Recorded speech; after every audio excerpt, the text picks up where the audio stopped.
Σύμφωνα με την ατομική θεωρία την οποία είχαμε αναπτύξει, άρα ατομική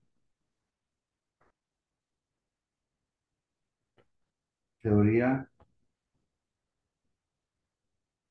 του Ντόλτον, είχαμε καθορίσει πλήρως την έννοια του ατόμου,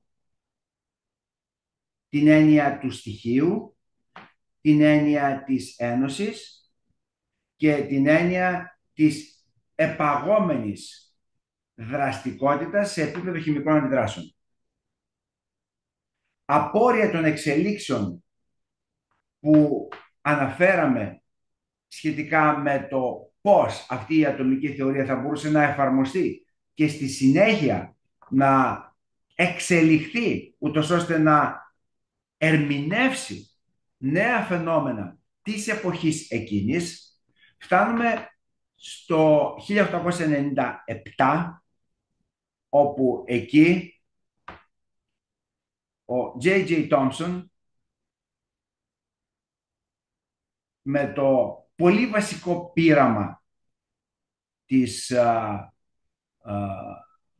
γυάλινης αυτής της συσκευής, η οποία περιέχει δύο ελάσματα μεταλλικά με εφαρμογή ισχυρής τάσης από 5 kV μέχρι και 30 kV, δίνει τη δυνατότητα της απόδειξης πλέον ότι τα άτομα μπορούν να διασπαστούν, άρα τα άτομα αποτελούνται από υποατομικά σωματίδια, άρα λοιπόν τα προϊόντα της διάσπασης αυτής μπορούν να ταυτοποιηθούν και έτσι ανοίγει η περιοχή της έρευνας του υποατομικού κόσμου με την ανακάλυψη του πρώτον ηλεκτρονίου,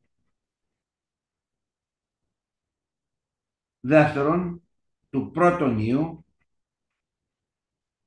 τρίτον του νετρονίου. Με τα ηλεκτρόνια προφανώς να είναι εκείνα τα οποία ευκόλως ανακαλυπτόμενα ανήκουν πλέον στην σφαίρα επιρροής μιας κεντρικής συγκέντρωσης πρωτονίων και νετρονίων που απαρτίζουν τον πυρήνα. Με αυτήν την έννοια λοιπόν προκύπτει το μοντέλο το ατομικό του Rutherford, ο οποίος με το πείραμα του λεπτού φύλου χρυσού αποδεικνύει πρώτον το ατομικό μέγεθος, το μέγεθος των ατόμων, άρα τα άτομα είναι πάρα πολύ μεγάλα, το γεγονός ότι τα άτομα στην πλειονότητά τους είναι κενά, καθώς η μεγαλύτερη μάζα βρίσκεται συγκεντρωμένη στον πυρήνα, και με βάση αυτό τα ηλεκτρόνια λόγω της ηλεκτροουδετερότητας που υπάρχει μέσα στο άτομο, στη βασική του κατάσταση, στην αέρια μορφή και θα πρέπει να βρίσκονται στο εξωτερικό, έξω και μακριά από τον πυρήνα, όπου είναι συγκεντρωμένα τα πρωτόνια και τα νετρόνια.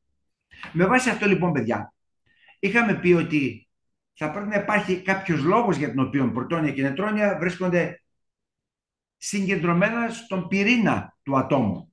Και προσέξτε, θα σας δώσω παράδειγμα για αυτό εδώ το πράγμα και τι εννοώ σε πρακτικό επίπεδο. Μπορεί να μου πει κάποιος τώρα τι είχαμε πει σχετικά με την δυνατότητα να έχουμε ταυτόχρονα στον πυρήνα πρωτόνια, άρα θετικά φροντισμένα σωματίδια, και νετρόνια τα οποία είναι ουδέτερα φροντισμένα. Για πέστε μου.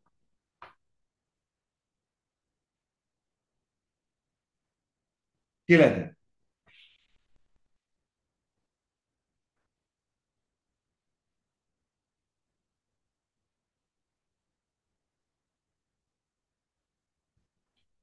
Άντε κάποιος, Κλεοπάτρα, Υπήρχε Φώτη. κάποια ενέργεια που τα κρατάει μαζί.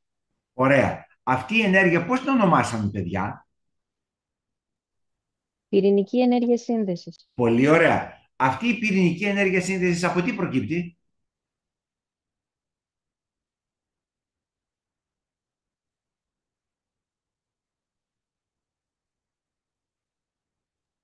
Από το μέγεθος του ατόμου. Όχι. Η ενέργεια σύνδεσης θα πρέπει να συνδέεται σε αυτόν τον υποατομικό κόσμο. Με τι? Προσέξτε λίγο. Μήπως αυτό σας θυμίζει τίποτα?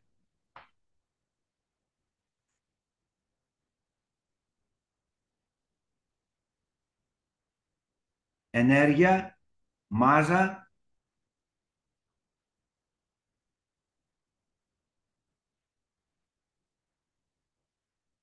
Προσέξτε παιδιά, σε αυτόν τον υποατομικό κόσμο, όταν πλέον θυμάστε οι μάζες των σωματιδίων στα οποία αναφερόμαστε είναι πάρα πολύ μικρές,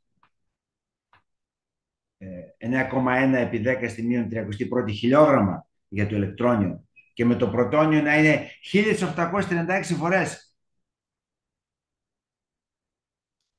τη μάζα του ηλεκτρονίου, και με το νετρόνιο να έχει περίπου την ίδια μάζα με το πρωτόνιο. Άρα εκεί, προκειμένου κανείς να έχει πρωτόνια τα οποία είναι θετικά φορτισμένα μαζί σε ένα τόσο πολύ μικρό χώρο της τάξης του 1/5 μήτρ, 10 στη 15η, θα πρέπει οπωσδήποτε να υπάρχει μια ενεργειακή κόλλα. Αυτή η ενεργειακή κόλλα, παιδιά, είναι αυτή η ενέργεια η οποία προκύπτει από τι? Από την μάζα την οποία έχουν αυτά, και μέρος αυτής μετατρέπεται σε ενέργεια. Ταυτόχρονα, συνεπώς, έχουμε εκεί και αποστικές δυνάμεις, αλλά και ελκτικές δυνάμεις, οι οποίες ουσιαστικά αναφέρονται σε ισχυρές πυρηνικές δυνάμεις. Είπαμε ότι όσο προχωρούμε προς τα κάτω στο περιοδικό σύστημα, η μάζα αυξάνεται, άρα αυξάνονται οι αποστικές δυνάμεις ταυτόχρονα με τις πυρηνικές δυνάμεις. Όμως, όσο αυξάνεται το μέγεθος και άρα αυξάνεται ο αριθμός των πρωτονίων και νετρονίων στον πυρήνα, αυξάνονται πολύ πιο γρήγορα οι αποστικές από ότι οι πυρηνικές δυνάμεις. Άρα λοιπόν, σε κάποιο σημείο αυτές υπερισχύουν. Το σημείο αυτό, παιδιά, είναι το σημείο το οποίο αντιστοιχεί στον ατομικό αριθμό Ζ ίσον με 83, ο οποίος αντιστοιχεί στο στοιχείο βυσμούθιο.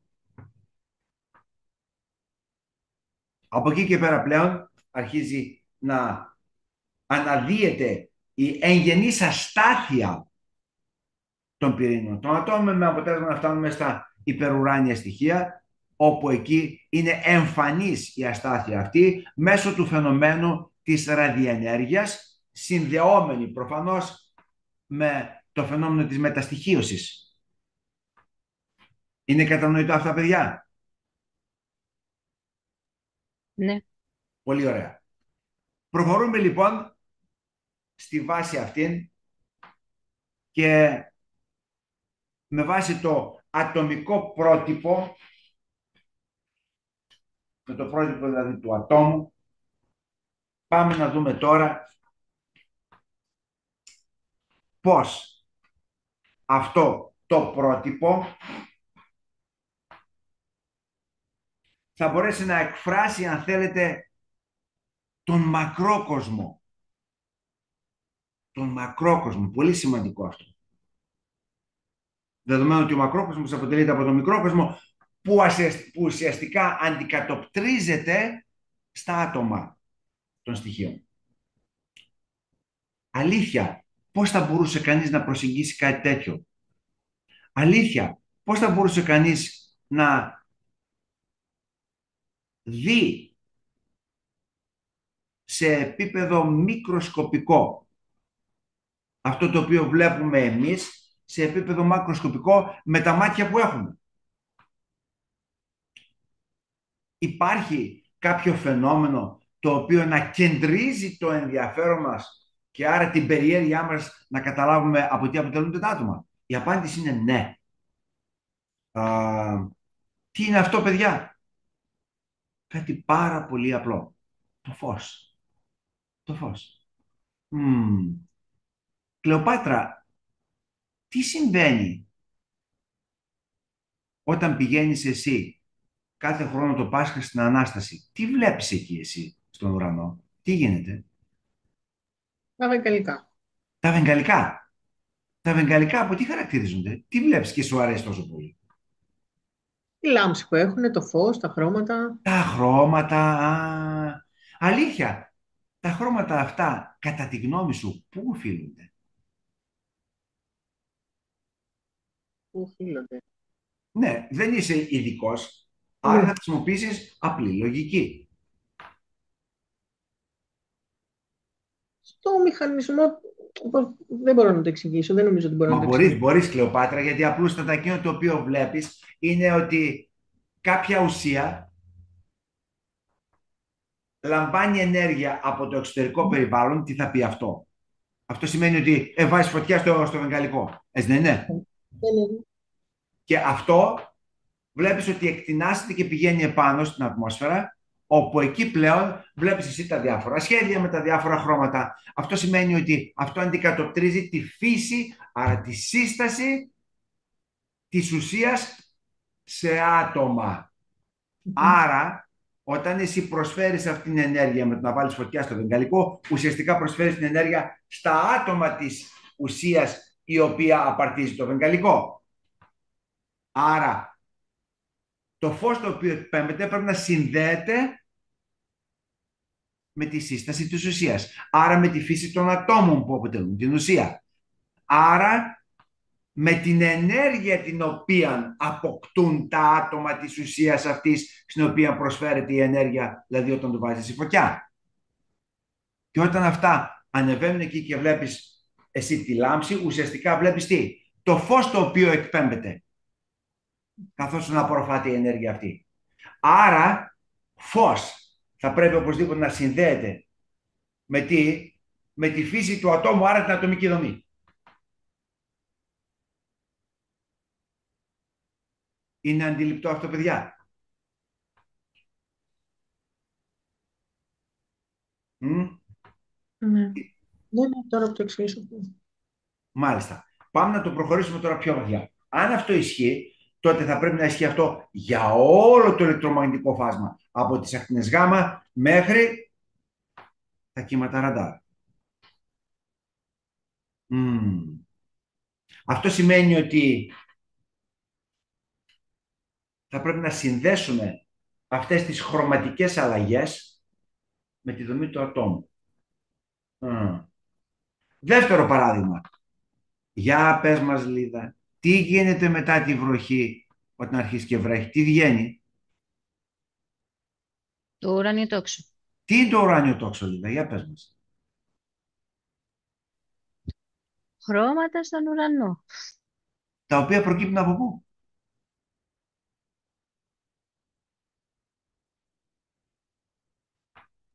Από Τι είναι με την λίγα λόγια το υγρασία. ουράνιο τόξο?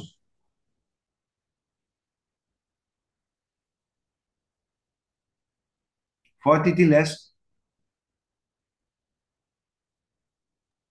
Προκύπτουν από τη σκέδαση του φωτός, τη διάφλαση του φωτός σε διάφορες συνιστώσεις και γι' αυτό έχουμε το ουράνιο τόξο.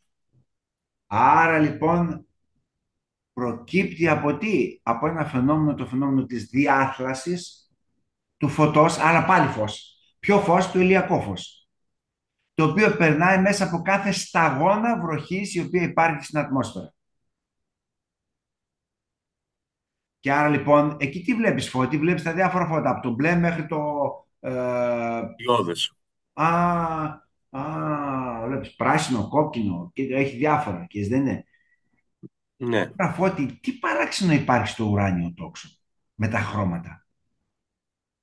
Οι συχνότητες διαφέρουν και γι' αυτό οι συχνότητες μεταφράζονται σε χρώματα. Ωραία. Πες μας όμως, Φώτη, πώς εσύ προχωράς από το μπλε, στο κόκκινο, στο πράσινο, στο πορτοκαλί? Πώς προχωράς εκεί?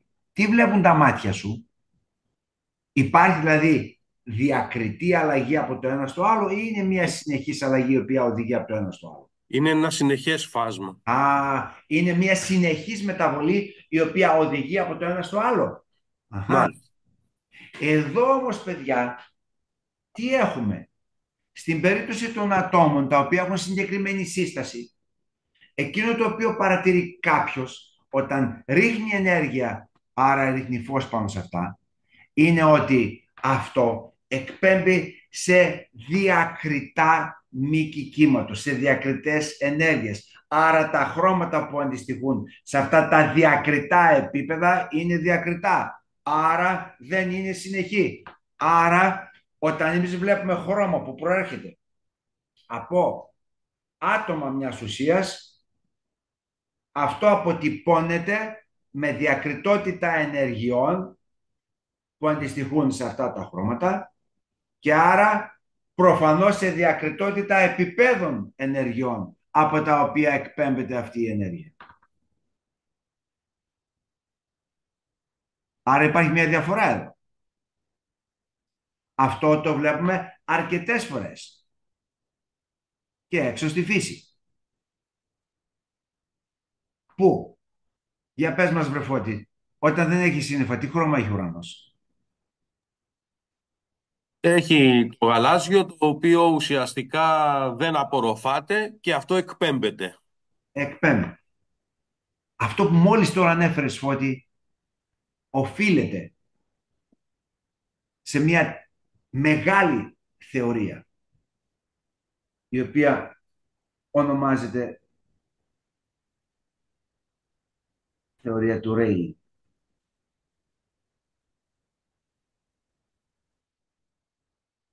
Η οποία σχετίζεται με τη θεωρία Στέφαν Μπόλτσμαν. Με την πρώτη να λέει ότι η ένταση του φωτός είναι αντιστρόφως ανάλογη της τετάρτης δυνάμεως του μήκους κύματος. Ενώ εκείνη η ακτινοβολία, η θεωρία του Στέφαν Μπόλτσμαν λέει ότι η ένταση, η πυκνότητα της ακτινοβολίας είναι τι? Να το πω αλλιώς, να το σβήσω αυτό και να ξαναγράψω.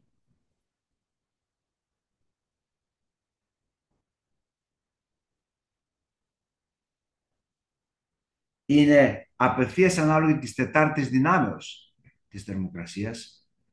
Εντάξει. Και στη συνέχεια συνδέεται αυτό με την θεωρία Wien, πολύ πολύ σημαντική θεωρία, η οποία θέλει να μας πει κάτι για τη σύνδεση πλέον της μετατόπισης του μήκους κύματος μιας εκπεμπόμενης ακτινοβολίας,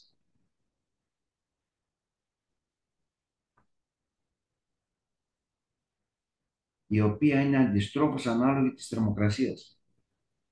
Κοιτάξτε τι σας λέω. Σας δίνω φαινόμενα τα οποία ουσιαστικά θέλουν να δείξουν τον άμεσο συσχετισμό φωτός και ύλης, φωτός και ακτινοβολίας.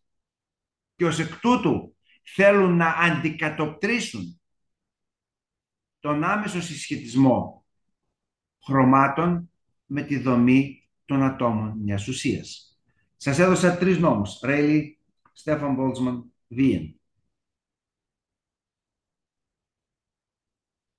Προτού προχωρήσουμε στο συνδυαστικό ανάπτυγμα της νέας θεωρίας, η οποία δεν είναι τίποτε άλλο από την θεωρία του Πλάνκ,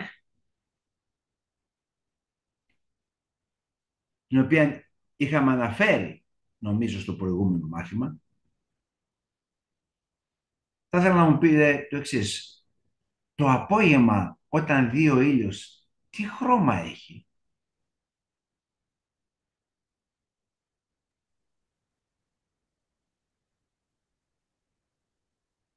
Άντε, δεν το έχετε δει καμιά φορά?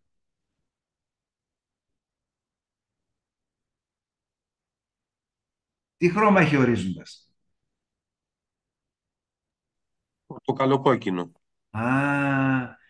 Φώτη, μήπως αυτό σχετίζεται με κάποιο από αυτά τα οποία αναφέραμε τώρα, μόλις επάνω τώρα? Ναι, σχετίζεται με τον νόμο του Ρέιλι, Μπράβο. διότι είναι αντιστρόφως ανάλογο του μήκους κύματος στην τέταρτη Βλέπεις. δύναμη. Και αυτό γίνεται γιατί η σκέδαση του φωτός από τα σωματίδια προφανώς που οφείλεται στο γεγονός ότι διανύει πολύ μεγαλύτερη απόσταση όταν είναι στη Δύση σε σχέση με το ότι όταν βρίσκεται στη μέση της ημέρας. Και άρα λοιπόν, όταν έχεις περισσότερα σωματίδια στην ατμόσφαιρα, και ειδικά τώρα που η ατμόσφαιρα στα κατώτερα στρώματα είναι γεμάτη από σωματίδια, λόγω των ανθρωπογενών δραστηριοτήτων, βλέπεις το τι ισχύει. Άρα βλέπετε, όλα συντείνουν σε αυτό το σημείο. Έρχεται λοιπόν, παιδιά, ο Πλάνκ και ενοποιεί αυτές όλες τις θεωρίες, με αποτέλεσμα πλέον να έχουμε εμείς την ανάδειξη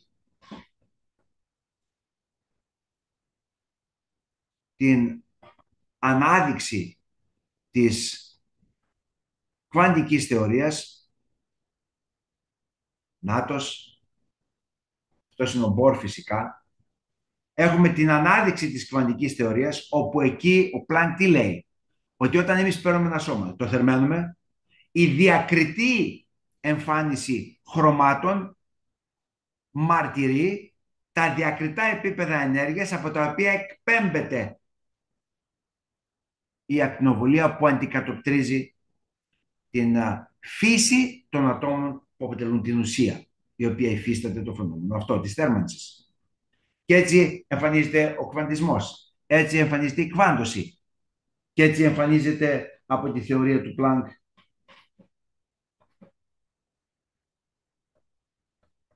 η κβάντωση, έτσι δεν είναι, όπου το ένα αντιστοιχεί στο επίπεδο ενέργειας από το οποίο εκπέμπεται, το νιου αντιστοιχεί στη συχνότητα της εκπαιμμένης ακτινοβολίας, και το έτσι είναι η σταθερά Πλάνκ. Άρα μπαίνουμε σε μια διαφορετική αντιμετώπιση, μια νέα εξέλιξη αν θέλετε, η οποία μας δίνει τη δυνατότητα να δούμε βαθιά μέσα στο άτομο. Άρα μιλάμε για κβάντωση, άρα μιλάμε για κουάντα. Άρα όταν έχεις ένα επίπεδο ενέργειας βασικό,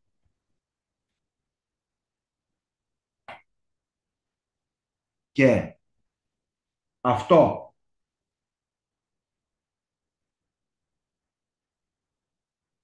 εκπέμπει εφόσον απορροφάει, να το εδώ, να λοιπόν το ground state, βασική κατάσταση, διηγερμένη κατάσταση, όταν εσύ προσφέρεις την ενέργεια, φτάνει αυτό στη διηγερμένη, γιατί διεγείρεται, αυξάνεται το ενεργειακό περιεχόμενο, συνέχεια αυτό εκπέμπει. Τι εκπέμπει? Αυτό το οποίο απορρόφησε. Άρα λοιπόν η διαφορά αυτή ενέργειας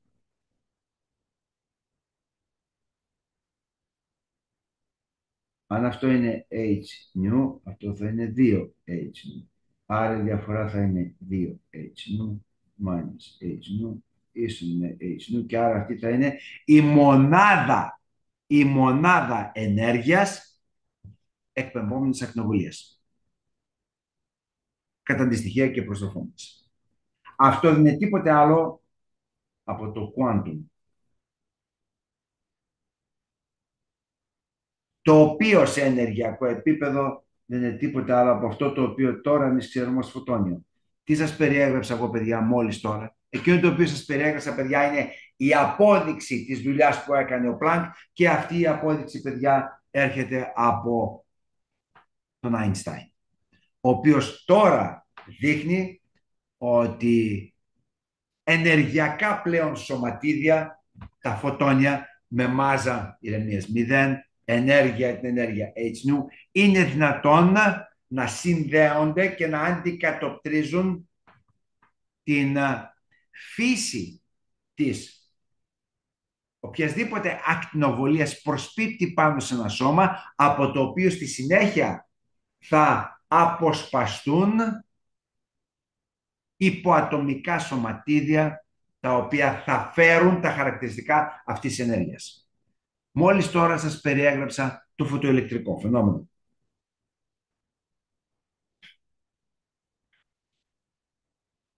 Έτσι, με αυτόν τον τρόπο φτάνουμε στο σημείο να αποδεικνύουμε ότι φως έχει δύο φύσεις. Την κυματική φύση και την σωματιδιακή φύση. ταυτόχρονα. Το τι θα δούμε εμείς εξαρτάται, παιδιά, από το πώς αυτό το φως, αυτή η ακτινοβολία αλληλεπιδρά με την ύλη. Λοιπόν, για να δώσουμε και ένα παράδειγμα όμως από αυτό εδώ. Για να δούμε τι θα δούμε. Φώτη, για πες μας. Έχεις μπει μέσα σε ασανσέρ, έτσι δεν είναι? Αρκετές φορές. Ναι. Πώς ανοίγουν και κλείνουν οι πόρτες? Με το φωτοκύτταρο. Ουσιαστικά είναι το φωτοηλεκτρικό φαινόμενο. Παρεμβάλλομαι εγώ. Τι κάνει, Φώτη, πώς το καταλαβαίνεις? Παρεμβάλλεται ένα σώμα ανάμεσα στη δέσμη φωτός λέιζερ επί της ουσίας και Ναι. αυτό κάνει να μην υπάρχει ανταπόκριση κατευθείαν με την απέναντι πλάκα και επομένως δεν κλείνουν οι πόρτες. Και αυτή η ύλη ποιος είναι? Εσύ. Ναι, εγώ. Έτσι δεν είναι? Ναι. Άρα λοιπόν δεν έχει απευθείας αλληλεπίδραση, όπως είπες, με την απέναντι πλάκα, που δεν είναι τίποτα άλλο. Είναι μια ήμορφη ύλη, η οποία ουσιαστικά σε ότι κλείνει το κύκλωμα. Παρεμβάλλεις εσύ, πραγματικά εσύ είσαι πάρα πολύ μεγάλη μάζα ύλης, η οποία δεν επιτρέπει την ακτινοβολία, η οποία εκπέμπεται από το φωτοκύτταρο, να διέλθει και να φτάσει στην απέναντι μεριά. Και έτσι λοιπόν δεν κλείνει κύκλωμα, άρα παραμένει η πόρτα ανοιχτή. Έτσι δεν είναι? Έπειτα τι γίνεται? Περνάς μέσα, τι πάει κατευθείαν, κλείνει. Να λοιπόν ο διεισμός εδώ. Να λοιπόν η έννοια της υλοενέργειας εδώ. Άρα βλέπουμε εδώ τη σημασία αυτών εδώ. Τη σημασία. Πάρα πολύ μεγάλη. Τώρα, προχωρούμε ακόμη περισσότερο, παιδιά.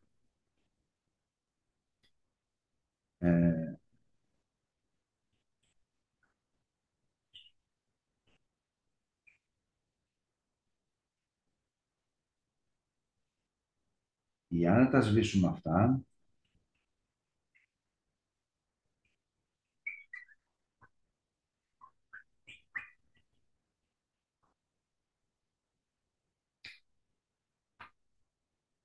Και να προχωρήσουμε τη λογική αυτή.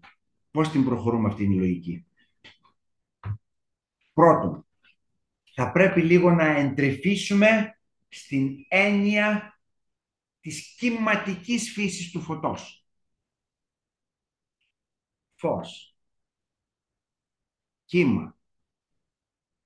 Αλήθεια, τι είναι κύμα? Για να μου πει κάποιος, τι είναι κύμα?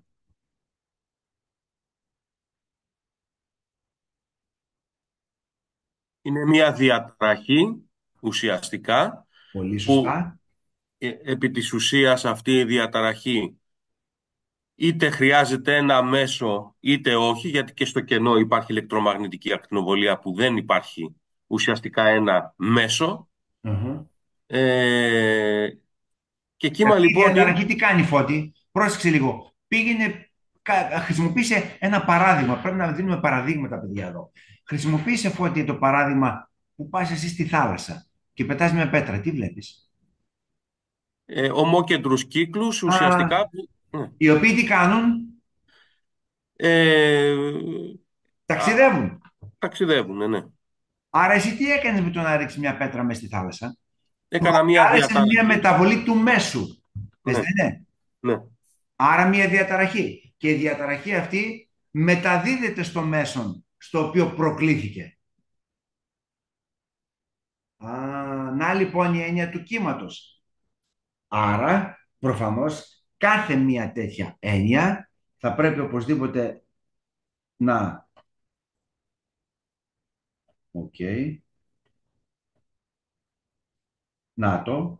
Να λοιπόν. Και αυτή θα χαρακτηρίζεται από το πλάτος, από όρη και κοιλάδες. Δεν είναι? Και από τι άλλο? Από την επαναλαμβανόμενη διέλευση της διαταραχής από το ίδιο σημείο, το οποίο αντικατοπτρίζει το πλάτος. Δηλαδή είτε μπορεί να είναι αυτό, είτε μπορεί να είναι αυτό. Να το. Αυτό πώς ονομάζεται? Μήκος κύματος. πώς συνδέεται η συχνότητα με το μήκος κύματος μιας ακτινοβολίας, C ίσον λάμδα νη. Εντάξει. Και ποιες είναι οι μονάδες? Μονάδα είναι το Hertz, το οποίο ουσιαστικά τι είναι? Το αντίστροφο δευτερόλεπτο. Δηλαδή είναι ακριβώς η πυκνότητα των διελεύσεων της διαταραχής από συγκεκριμένο σημείο στη μονάδα του χρόνου.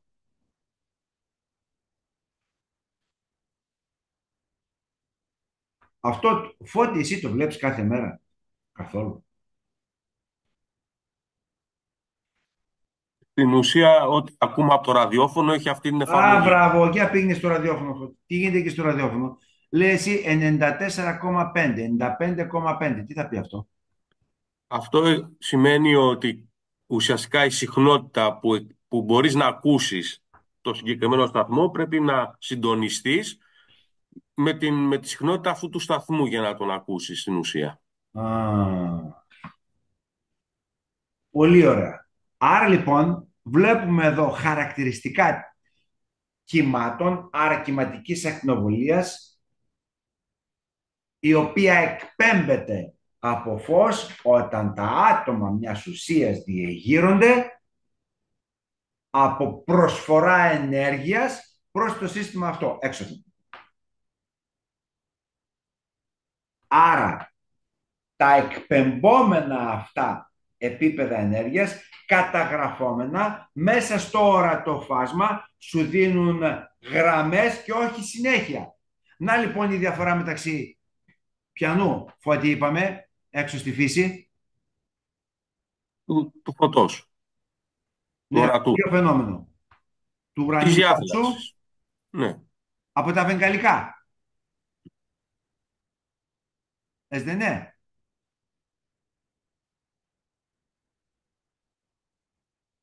Είναι κατανοητό αυτό?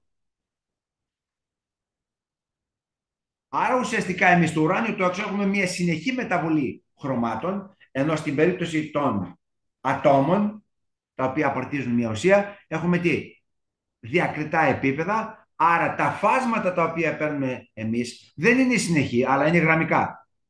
Γιατί αποτελούνται από γραμμές. Άρα αυτές οι γραμμές θα πρέπει να αντικατοπτρίζουν ενέργεια. Άρα μυκή κύματος, άρα συχνότητα, άρα επίπεδα ενέργειας και άρα επίπεδα ενέργειας τα οποία αντικατοπτρίζουν τι? Τα ηλεκτρόνια εκείνα τα οποία απορροφούν την ενέργεια που προσφέρεται σε αυτά και τα οποία την εκπέμπουν. Πολύ σημαντικό αυτό. Και άρα λοιπόν, μέσα από αυτό το φαινόμενο, το φωτοελεκτρικό τώρα, καταλαβαίνουμε το πώς είναι δυνατόν να εξελίξουμε περαιτέρω την κατανόηση της ύλης. Χρησιμοποιώντας το φαινόμενο το οποίο διερεύνησε ο Rutherford, μπορούμε εμείς πλέον τώρα να κατανοήσουμε καλύτερα το ατομικό πρότυπο του Rutherford, όπου εδώ πλέον τι έχουμε? Πρωτόνια και νετρόνια, και ενώ εδώ έχουμε ηλεκτρόνια. Να λοιπόν, η απλούστερη μορφή της ατομικής δομής για το απλούστερο άτομο, το οποίο είναι το άτομο του υδρογόνου.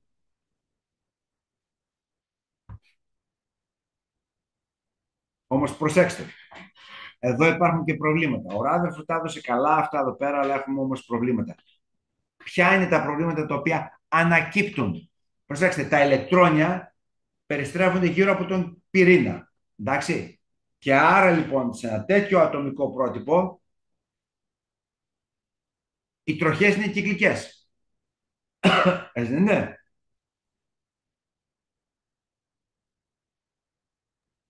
Σε ένα... Ορίστε. Ναι. Πέστε μου παρακαλώ. Όχι, ναι, είπα. Όμως, όταν εσύ έχεις ένα τέτοιο σωματίδιο να κινείται πάνω σε κυκλική τροχιά, τότε αυτό εκπέμπει. Έτσι δεν είναι? Αν αυτό εκπέμπει, τότε εκπέμπει ενέργεια. Που σημαίνει χάνει ενέργεια από τη δικιά του που έχει, εφόσον εκπέμπει.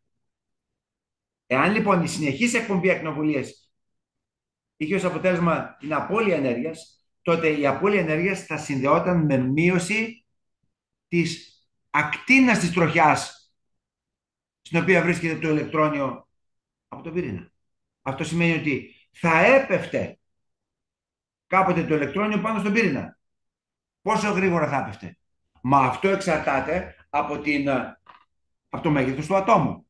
Ποιο είναι το μέγεθος του ατόμου? Γιατί μεγέθη μιλάμε εδώ πέρα τώρα? Να που ήθελα να σας οδηγήσω. Τι λέτε, παιδιά? Να το πάρουμε από μέσα προς τα έξω. Τι είπαμε ότι είναι το μέγεθος του πυρήνα εδώ πέρα? Τι λέτε? 10 Είπαμε στη ότι... μείον Ορίστε. 10 στη μείον 13, περίπου εκατοστά. 10 στη μείον 15, αφού είναι φέμπτο. Α, ναι, είναι φέμπτο, ναι.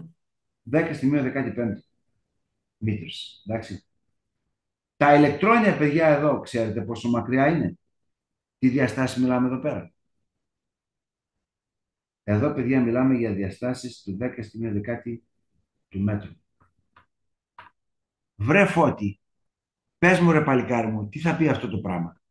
Το ένα είναι 10 στη μείον 15. Τα ηλεκτρόνια βρίσκονται 10 στη μείον 10. Ποια είναι η διαφορά μεταξύ αυτών των δύο, βρε? Όσο απέχει ο Δίας από τον ήλιο. Πώς σου φαίνεται αυτό, ρε Φώτη? Τι σου λέει αυτό? Μήπως αυτό επαληθεύει τον Rutherford?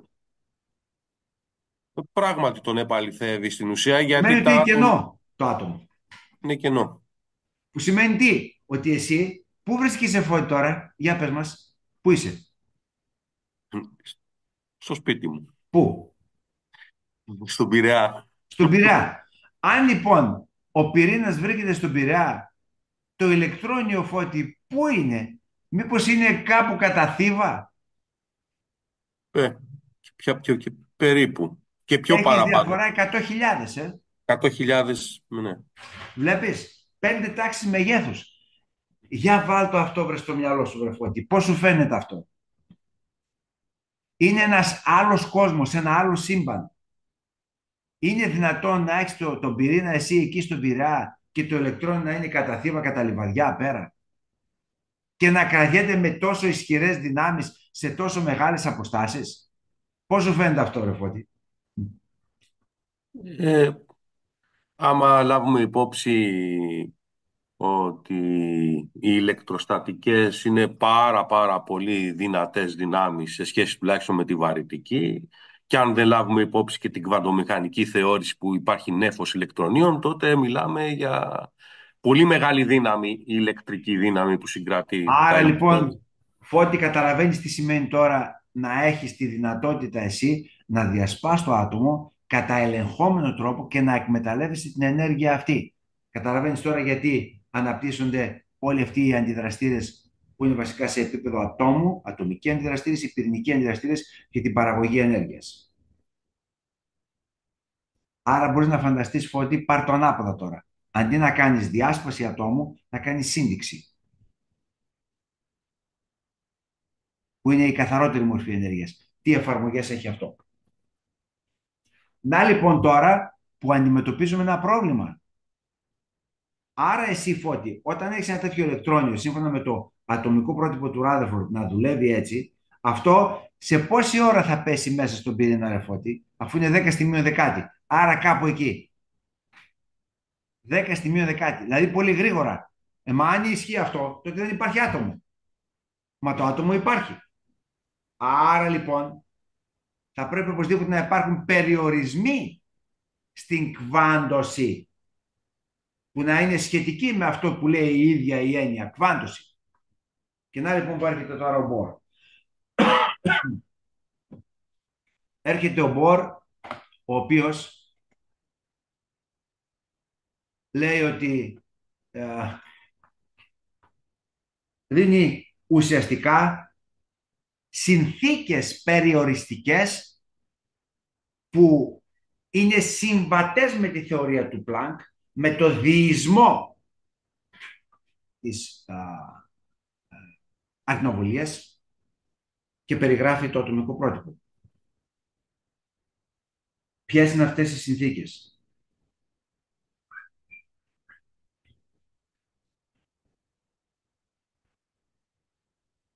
Πρώτον, τα ηλεκτρόνια περιστρέφονται γύρω από τον πυρήνα σε καθορισμένες τροχές. Άρα, η ακτίνα της τροχιάς παραμένει σταθερή. Άρα, πρώτον, καθορισμένες τροχές.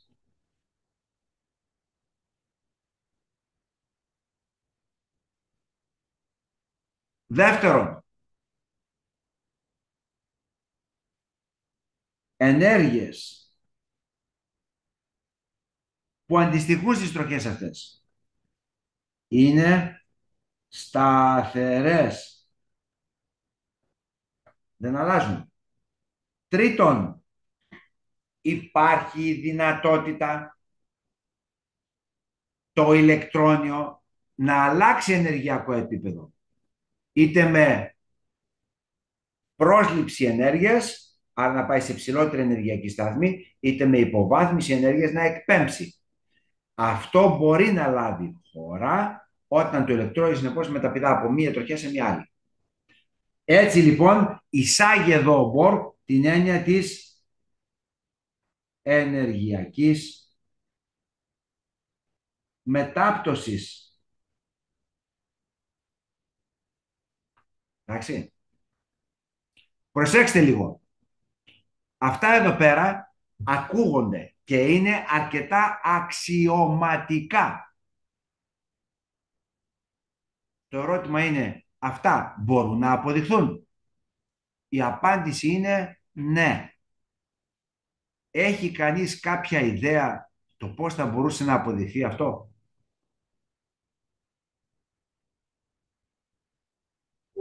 Αν όχι, πέστε μου. Αν ναι, πέστε μου. Εδώ εμφανίζεται πραγματικά η εξυπνάδα που είχε αυτός ο άνθρωπος και η διορατικότητα. Γιατί εδώ θα πρέπει να εξηγήσουμε τι σημαίνει. Θα σας δώσω μόνο ένα παράδειγμα τέτοιο. Προσέξτε λίγο. Όταν ο Μπορ είπε καθορισμένη τροχιά, η καθορισμένη τροχιά αναφέρεται σε ένα σωματίδιο το οποίο κινείται πάνω σε αυτήν την τροχιά. Όταν ένα σωματίδιο κινείται πάνω σε τέτοια τροχιά, τότε αρκετά από τα χαρακτηριστικά γνωρίσματά του και άρα οι ιδιότητες του φυσικές παραμένουν σταθερές. Εκείνο το οποίο σίγουρα περιλαμβάνει πολλά από αυτά τα χαρακτηριστικά είναι ποιο? Κλεοπάτρα, μήπως ξέρεις, μήπως θυμάσαι? Που να συνδυάζει τη μάζα, την ταχύτητα, την ακτίνα.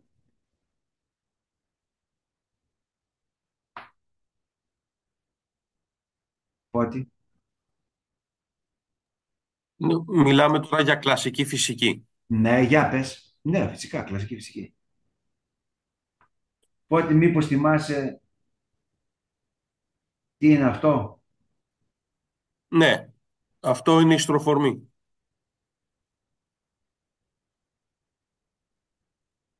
Να το. Μήπως αυτό θυμίζει κάτι? Μήπως θυμίζει παράγωγο της θεωρίας του Πλάνκ? Και προσέξτε, εφόσον αυτό συμβαίνει, δηλαδή η στροφορμή είναι σταθερή και άρα είναι ακέραιο πολλαπλάσιο του H2P, τι προκύπτει από εδώ? Προσέξτε τι κάνω.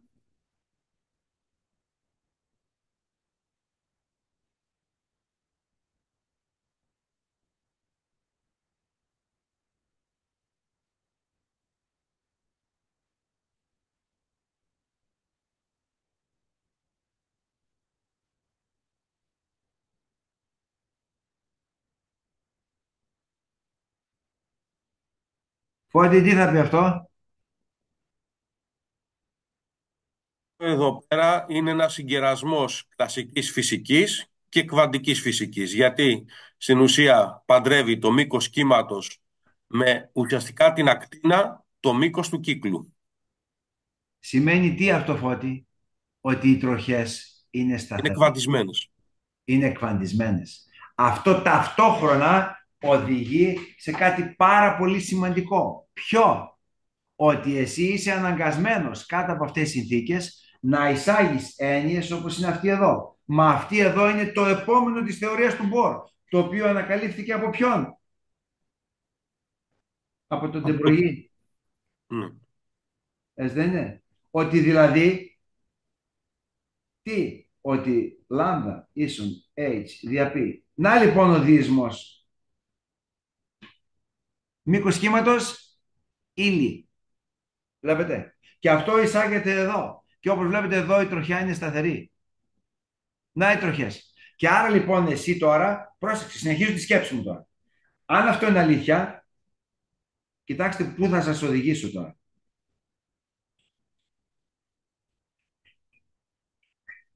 Αν αυτό είναι αλήθεια, τότε αυτό το οποίο περιγράφεται είναι αυτό ο κύκλος, να η περιφέρεια, να ο πυρήνας, και εδώ εσύ τι έχεις?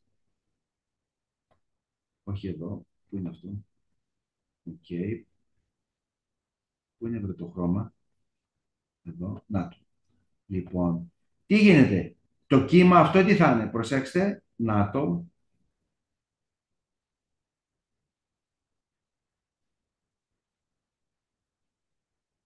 Ορίστε παιδιά. Αυτό σημαίνει ότι η περιφέρεια, άρα η τροχιά, ουσιαστικά περιγράφεται από την ακέραιη μεταβολή. Ακέραιη. 1, 2, 3, 4, 5, 15 του μήκους κύματος, που σημαίνει ότι εδώ μιλάμε γιατί? Μιλάμε για στάσιμο κύμα.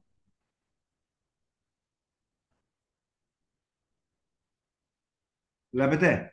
Και αν δεν υπάρχει αυτή εδώ η μορφή, τότε το κύμα αυτό, αν δεν είναι n επί λάμδα, αλλά είναι τι? Οτιδήποτε άλλο εκτός από αυτό, δηλαδή θα είναι τι? Μισό, 3 δεύτερα, ό,τι θες 3 τέταρτα, τότε ουσιαστικά τι έχεις? Δεν έχεις εσύ συνέχεια, αλλά τι έχεις? Έχεις εσύ απόσβεση. Γιατί οι όροι, τα όροι και οι κοιλάδες ουσιαστικά τι? Αλληλοαναιρούνται, με αποτέλεσμα εσύ έχεις απόσβεση, άρα δεν υπάρχει άτομο. Να λοιπόν ο περιορισμός. Είναι κατανοητό αυτό, παιδιά? Για πέστε μου. Δάσκαλε, εγώ δεν το κατάλαβα. Μπορείτε να το ξαναπείτε? Ο Δράκος είμαι. Βεβαίως. Πρόσεχε λίγο. Τι λέμε εδώ πέρα? Λέει αυτός, αποδεικνύεται εδώ, ότι οι τροχές είναι σταθερές και μάλιστα είναι ακέραια πολλαπλάσια του μήκους κύματος, δηλαδή της διαταραχής αυτής, Μάλιστα. η οποία λαμβάνει χώρα σε αυτό το ενεργειακό επίπεδο και αντικατοπτρίζει τι? Την κυματική φύση του ηλεκτρονίου, της ακτινοβολίας αυτής, που αντιστοιχεί στο επίπεδο αυτό. Αν εσύ δεν είχες n, δεν ήταν λάμδα, αλλά ήταν λάμδα δεύτερα. Εντάξει. Τότε ουσιαστικά, αν είχες δηλαδή ημιακέραιο, τότε ουσιαστικά δεν θα είχες συνέχεια εδώ. Εντάξει. Ναι, τώρα το κατάλαβα. Αλλά θα έπεφτε το όρος πάνω στην κοιλάδα με αποτέλεσμα το ένα να αποσβαίνει το άλλο. Δεν θα υπήρχε άτομο δηλαδή. Δεν έχει έννοια τότε.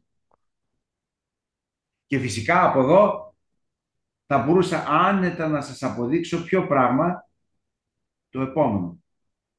Το οποίο είναι αυτό.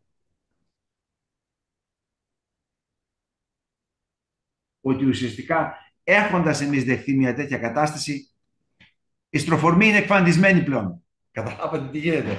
Όλα βγαίνουν, αποδεικνύονται. Και προχωρά ακόμη περισσότερη σκέψη μου. Αν ισχύει αυτό,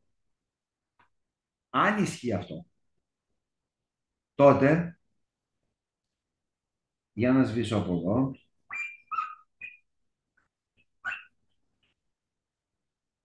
τότε η ενέργεια για την οποία είπε ο Μπόρο ότι παραμένει σταθερή στη συγκεκριμένη τροχιά, είναι συγκεκριμένη. Πόση? Τόση. Αυτό είναι για το άτομο του υδρογόνου. Όπου RH είναι η σταθερά Rydberg, η οποία είναι 2,179 επί 10 στη μείον 18 joules. Και N είναι προφανώς το επίπεδο ενέργειας. Αυτό το οποίο ονομάζουμε κβαντικός αριθμός. Αυτό είναι για το υδρογόνο. Το άτομο του υδρογόνου. Αν εσύ έχεις οποιαδήποτε άλλη μορφή, δηλαδή οποιοδήποτε άλλο νουκλίδιο, το οποίο όμως φέρει ένα ηλεκτρόνιο, άρα είναι υδρογονοειδές, τότε η ενέργεια εδώ θα είναι -RH Z τετράγωνο δια N τετράγωνο, που ζει ο ατομικός αριθμός. Αν τώρα εσύ δεν έχεις υδρογονοειδές άτομο, άρα έχεις πολυηλεκτρονικό άτομο, τότε η ενέργεια αυτή είναι -RH, είναι Z star τετράγωνο προς N τετράγωνο. Όπου το Z star, παιδιά, όπως θα δούμε, είναι τι? Είναι η σταθερά προστασίας. Είναι βασικά ο δραστικός ατομικός αριθμός. Προσέξτε πού σας πάω λοιπόν. Και έτσι, προχωρώντας εκεί με αυτόν τον τρόπο, βλέπετε εδώ τώρα κάτι πάρα πολύ σημαντικό. Κοιτάξτε τι σημαίνει αυτό που μόλις σας έγραψα τώρα. Γιατί προσέξτε λίγο. Αυτό το οποίο σας έγραψα εδώ για την ενέργεια, ότι η ενέργεια είναι αντιστρόφως ανάλογη του τετραγώνου του N, και αυτό δεν βγήκε από μόνο του. Αυτό αποδεικνύεται. Απλώς δεν έχω χρόνο να σας το αποδείξω τώρα. Αυτό αποδεικνύεται πάρα πολύ απλά. Άρα βλέπετε, δεν είναι κάτι το οποίο ξαφνικά πετάγεται. Μην κοιτάτε ότι στα βιβλία απλώς τα γράφουν όλα αυτά.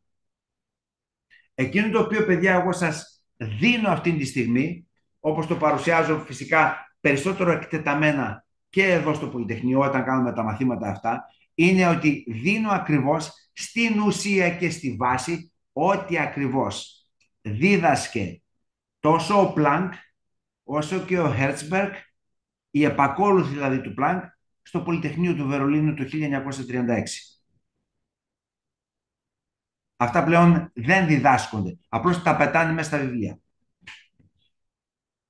Εγώ τα δίνω. Τα αποδεικνύω. Με τον ίδιο τρόπο. Ακολουθώντας βασικά εκείνα τα οποία και οι δάσκαλοι μου, που ήταν οι βασικά φοιτητές αυτών, αργότερα μετέφεραν στις ΗΠΑ. Προσέξτε τι σημαίνει αυτό που μόλις τώρα σας περιέγραψα. Για να δείτε ακριβώς πώς ουσιαστικά τα χρώματα λένε πολλά πράγματα. Κοιτάξτε λίγο. Αν υποθέσω ότι εγώ σας δίνω τη δομή του ατόμου, την ενεργειακή δομή του ατόμου του υδρογόνου, τότε E ίσον -RH 1 δια N τετράγωνο. Εντάξει. Τότε τι σημαίνει αυτό? Αυτό σημαίνει ότι εγώ, αν έχω αυτή τη δομή, τι σημαίνει ότι αν το N ίσον με το 0, το ε τι γίνεται? Για πέστε μου. Άπειρο. Άπειρο. Άρα, πού είναι το άπειρο? Το άπειρο είναι εδώ πέρα. Δεν είναι? Να το λοιπόν. 0 η ενέργεια. Αν το 1 είναι άπειρο, να το πω αλλιώς. Αν το n είναι το άπειρο, τότε το ε είναι ίσο με το 0. Όπα. Γιατί δεν γράφουμε? N ίσον άπειρο, η ενέργεια είναι ίσον το 0. Δεν είναι? Άρα, οτιδήποτε είναι διαφορετικό από αυτό, έχει αρνητική ενέργεια, είναι από κάτω. Καταλαβαίνετε τώρα γιατί υπάρχει το μείον εκεί? Και γιατί όταν η ενέργεια δίνεται αρνητικά, σημαίνει ότι εσύ έχεις χαμήλωμα, άρα έχεις σταθερότητα. Να το. Τώρα, αν υποθέσω ότι ότι το n ίσον με το 1, τότε το βασικό επίπεδο είναι εδώ. Δεν είναι?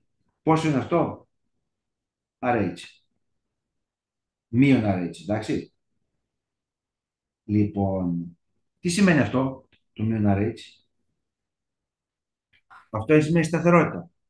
Που σημαίνει τι τώρα? Πάρ' το αντίστροφα. Αν εσύ αντί να έχεις τη σταθερότητα, το αποσταθεροποιείς προσφέροντας την ενέργεια αυτή, εσύ μπορείς να τραβήξεις το ηλεκτρόνιο έξω. Τι σας περιέγραψα τώρα μόλις? Σας περιέγραψα, παιδιά, αυτό το οποίο θα μάθουμε αργότερα, το οποίο ονομάζεται ενέργεια ιοντισμού. Να πως ιοντίζει ένα άτομο. Βλέπετε? Να η ενέργεια που χρειάζεται. RH. Και αυτή είναι 13,6 volts. Στο άτομο του υδρογόνου. Βλέπετε πώς αποδεικνύονται όλα. Τώρα, πάμε. Για N ίσον 2. Αν είναι το N ίσον 2, κοιτάξτε η ενέργεια τι θα είναι. Άρα λοιπόν εσύ παίζεις. Όπα. Εσύ παίζεις με αυτό εδώ. Να το. Αυτό είναι όλο το κουτί, το ενεργειακό. Άρα, αν εσύ έχεις n ίσον 2, τότε για αυτό το ενεργειακό κουτί, πού θα βρίσκεται η ενέργεια? Εδώ. n ίσον 1 εδώ, n ίσον 2 θα είναι 1 τέταρτο. Προσέξτε. Εδώ είναι το μισό, άρα θα είναι εδώ. Οπότε η ενέργεια τι θα είναι? Μείον r, h, τέταρτα. Αν είναι 3, τι θα είναι? Ένατα. Πας εδώ. Αν είναι 4, που πας? Εδώ πάνω. Δηλαδή όσο προχωράς, τι παρατηρείς? Ότι τα επίπεδα ενέργειας, παιδιά, αρχίζουν και πλησιάζουν το ένα με το άλλο.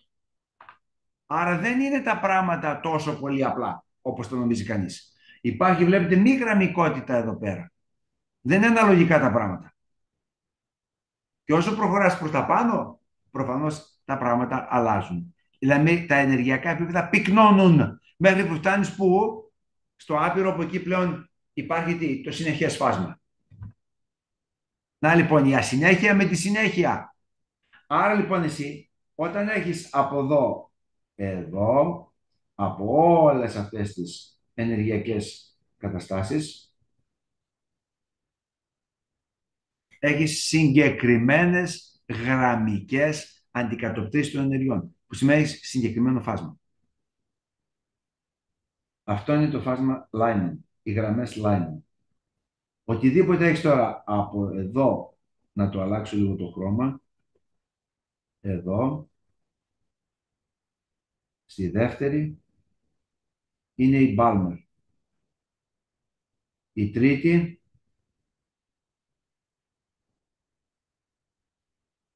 άμα πας δηλαδή εδώ και εδώ, Lyman, Balmer, Paschen. Στην τέταρτη είναι η Bracket και στην πέμπτη είναι η Pfund. Άρα έχεις Lyman, Balmer, Paschen, Bracket, Pfund. Άρα λοιπόν έχεις διακριτές ενέργειες και άρα τα φάσματα είναι διακριτά. Άρα είναι ατομικά γραμμικά φάσματα. Εφαρμογή αυτού. Μπορείτε να φανταστείτε. Συνδυασμός αυτών. Το μυαλό σας μάλλον δεν πάει εκεί. Προσέξτε λίγο. Όταν θέλουμε εμείς να προσδιορίσουμε, να ταυτοποιήσουμε το κινητικό προφίλ και τη σύσταση ενός πλανήτη στο εξωγαλαξιακό μας σύστημα, εκείνο το οποίο κάνουμε είναι χρησιμοποιούμε το φαινόμενο Doppler.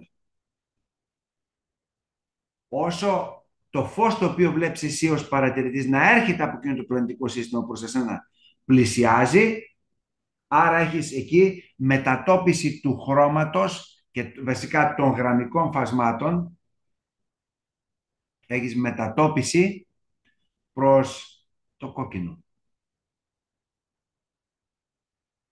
Άμα απομακρύνονται, έχεις μετατόπιση προς το μπλε. Άρα βλέπετε τα χρώματα αυτά, ενώ αντικατοπτρίζουν συγκεκριμένη σύσταση, όταν φεύγει το ουράνιο σώμα από σένα, έχει άλλο χρώμα από το, αν αυτό το ουράνιο σώμα πλησιάζει προς τα σένα. Και έτσι με αυτόν τον τρόπο παρακολουθούμε, παιδιά, τα πάντα, ακόμα και τη σύσταση αυτών των πλανητικών συστημάτων, χρησιμοποιώντας τι χρώματα, τα οποία αντικατοπτρίζουν τι άτομα, άρα ουσίες, άρα σύσταση του πλανήτη. Οπότε πώς σου φαίνεται? Πολύ ενδιαφέρον. Άρα δεν χρειάζεσαι, Φώτη, να στείλεις τίποτε εκεί για να δεις ποια είναι η σύσταση του πλανήτη. Έτσι δεν είναι? Ναι. Το κάνεις χρησιμοποιώντας τι? Φως. Και πώς το επιτυγχάνουμε εμείς σήμερα αυτό? Με 2 τηλεσκόπια. Ποια? Το ένα είναι το τηλεσκόπιο Hubble.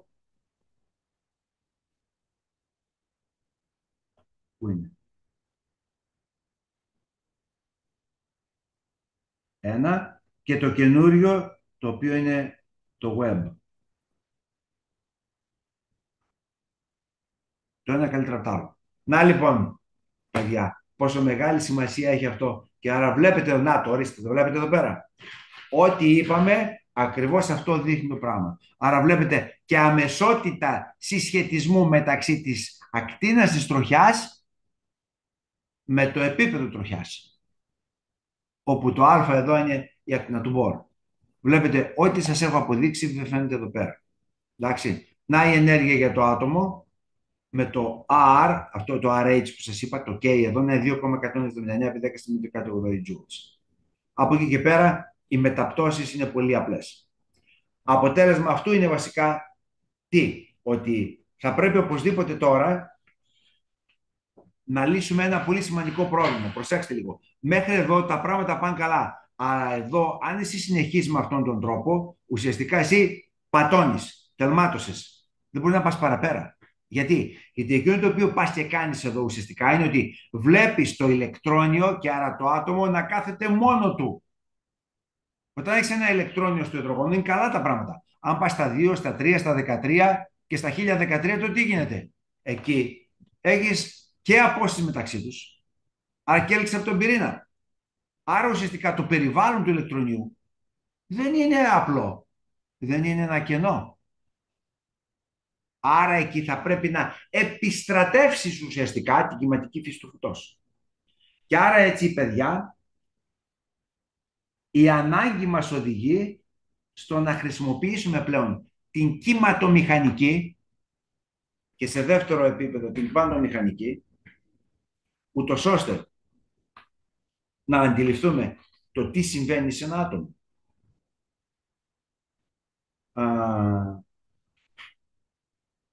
Έτσι έρχεται σε πρώτη φάση, παιδιά,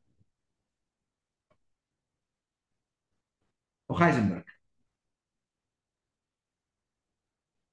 ο οποίος λέει ότι αν ισχύει κάτι τέτοιο και εμείς μιλάμε για κύματα, τα οποία περιγράφουν την συμπεριφορά ενός ηλεκτρονίου σε κάποια τροχιά, τότε το απλό ερώτημα είναι το εξής. Κλεοπάτρα, μπορείς εσύ να παρακολουθήσεις το κύμα όπως αυτό ταξιδεύει στην κυκλική του τροχιά γύρω από τον πυρήνα? Ανά πάσα χρονική στιγμή. Για πες μου.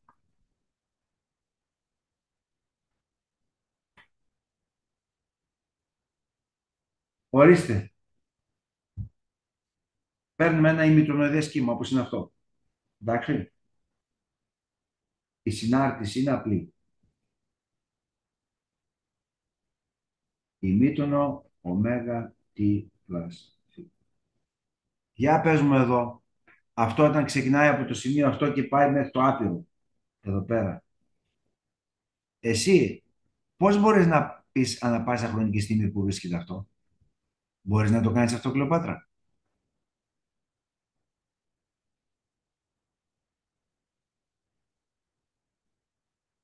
Τι λες?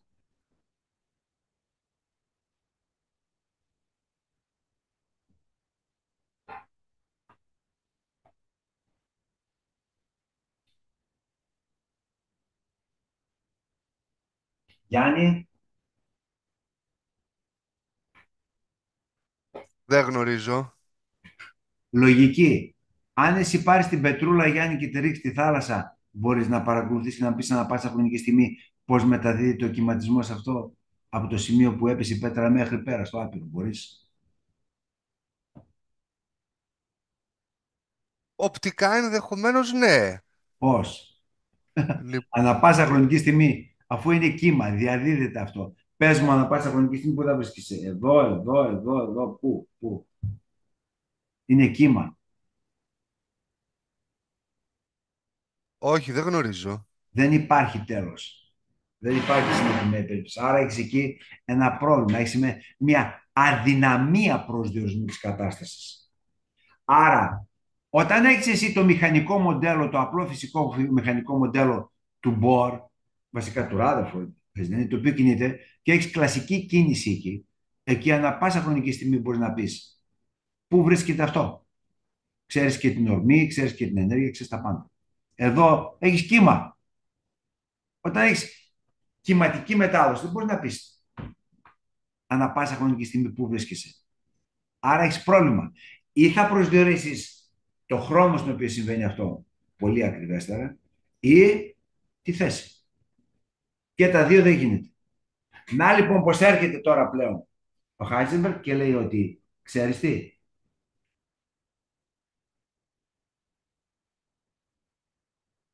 η απροσδιοριστία, η αβεβαιότητα στον προσδιορισμό της ορμής και άρα της ταχύτητας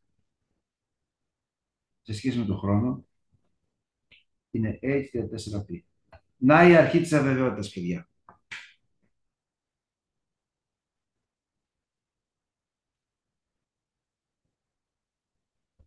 Ορίστε.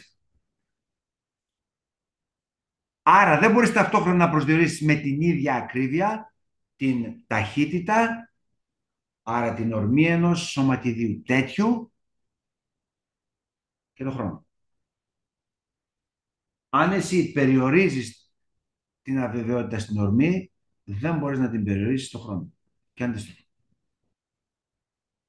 Ξέρετε τι θα πει αυτό? Θέλω και πάλι να σας δώσω την πρακτική διάσταση του θέματος. Γιατί αυτό για μένα είναι σημαντικό. Τα άλλα μπορεί να καθόμαστε και να μιλάμε εδώ πέρα και να λέμε τι λέει το βιβλίο. Παιδιά, αυτό στην καθημερινή ζωή, στην πράξη, το που βλέπουμε και στο εργαστήριο, αυτό, παιδιά, εκφράζεται ως εξής. Με συγχωρείτε να το πω αυτό, θέση και ορμή εδώ. Εδώ, να το. Αυτό είναι. Εκείνο είναι ταχύτητα, θέση, εδώ είναι ενέργεια, χρόνος. Τι σας λέει αυτό? Λέει εδώ ότι δεν μπορείς να προσδιορίσεις με την ίδια βεβαιότητα ταυτόχρονα την ενέργεια και το χρόνο της διάδοσης μεταβολής ταυτόχρονα. Αυτό ξέρετε τι εκφράζει? Ουσιαστικά αυτό, παιδιά, ξέρετε τι είναι το ΔΤ? Είναι ο χρόνος μεταβολής του φαινομένου, δηλαδή πόσο διαρκεί το φαινόμενο κατά τη διάρκεια της διέγερσης ενός ατόμου από μία κατάσταση σε μία άλλη. Μα αυτό, παιδιά, συνδέεται και με την εκπομπή της ενέργειας και άρα της ακτινοβολίας από τη διεγερμένη κατάσταση προς τα κάτω. Αυτό σημαίνει ότι εσύ προσδιορίζεις ουσιαστικά τον χώρο του ηλεκτρομαγνητικού φάσματος στον οποίο λαμβάνει η χώρα αυτή η διέγερση ή η αποδιέγερση. Αυτό σημαίνει ότι προσδιορίζεις το φαινόμενο. Άρα μπορείς να προσδιορίσεις είτε το φαινόμενο το οποίο συνδέεται με ακτινές Χ, είτε με ακτινές Γ, είτε με το ορατό, είτε με το υπεριώδες, είτε με το υπέρυθρο, είτε με τα μικροκύματα, είτε με τα κύματα ραντάρ. Αυτό, παιδιά, ουσιαστικά είναι η βάση της ανάπτυξης όλων των μηχανημάτων που χρησιμοποιούνται σήμερα στην έρευνα, όλων. Και αυτά επιδιώκουν να προσδιορίσουν κάποια ιδιότητα που έχει η ουσία την οποία εξετάζουν. Η όλη ουσία της αβεβαιότητας είναι αυτή. Τα άλλα όλα είναι απλώς οδοντόκρεμες. Οποιοδήποτε όργανο φτιαχτεί στηρίζεται εδώ στο ΔΤ, που σημαίνει αντικατοπτρίζει ενέργεια. Άρα το κομμάτι του ηλεκτρομαγνητικού φάσματος στο οποίο αντιστοιχεί. Φώτη, τι θα πει αυτό? Αν θες εσύ να βρίσκεσαι και να δεις ένα χρώμα, θα το δεις γιατί τα μάτια σου βλέπουν στο ορατό. Άρα εσύ που θα πρέπει να περιοριστείς σε φαινόμενα που αντιστοιχούν, να το, από εδώ εδώ, βασική κατάσταση διηγερμένη, από εδώ εδώ, δηλαδή σε αυτό το ΔΕ, το οποίο αντιστοιχεί στο ορατό. Άρα το ερώτημα το οποίο απαντάς εσύ είναι, όταν κάτι διεγείρεται από εδώ εδώ και ανεβαίνει εδώ πάνω, πόσο χρόνο κάθεται εδώ προτού αποδιεγερθεί? Να λοιπόν το ΔΤ. Να λοιπόν όλα τα όργανα. Αυτό το καταλαβαίνετε, παιδιά? Ναι. Είτε είναι δηλαδή ένα φασματοφωτόμετρο που προσδιορίζει λύματα, είτε είναι ένας μαγνητικός τομογράφος, ο οποίος προσδιορίζει ουσιαστικά τι? Τρισδιάστατες τομές του εγκεφάλου. Στην πρώτη περίπτωση χρησιμοποιείς ορατόφως, στην άλλη περίπτωση χρησιμοποιείς τι? Ραδιοκύματα. Το ΔΤ είναι εκείνο το οποίο προσδιορίζει τα πάντα. Άρα την ενέργεια. Να η ουσία και σταματάω εκεί. Τα άλλα είναι απλώς οδοντόκρεμες, σας λέω. Πώς περιγράφεται αυτό? Μα εκεί έρχεται ακριβώς ο Schrödinger, ο οποίος ουσιαστικά τι δίνει? Πού είναι να το σβήσω αυτό?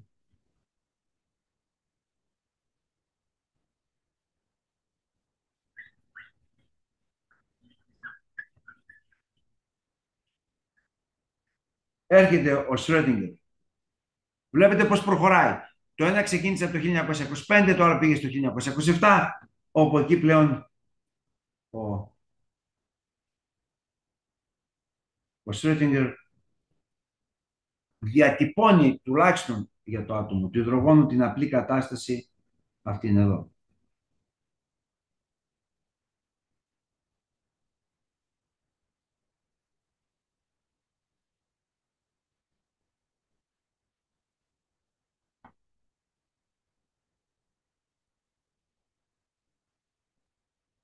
Ορίστε. Τι θα πει αυτό? Προσέξτε, αυτό είναι το ανάδελτα, εντάξει. Δηλαδή είναι η μερική παράγος, σημαίνει εδώ, δηλαδή αυτό αντιστοιχεί στη μία διάσταση, σε αυτό εδώ.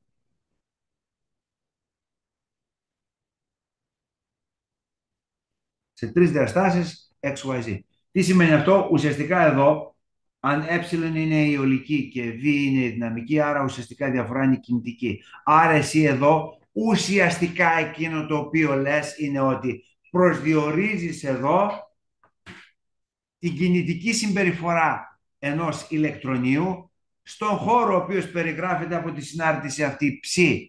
Άρα εσύ ουσιαστικά δίνεις τα απαραίτητα στοιχεία προκειμένου η συνάρτηση αυτή να σου δώσει την θέση του ηλεκτρονίου στο χώρο κοντά στον πυρήνα.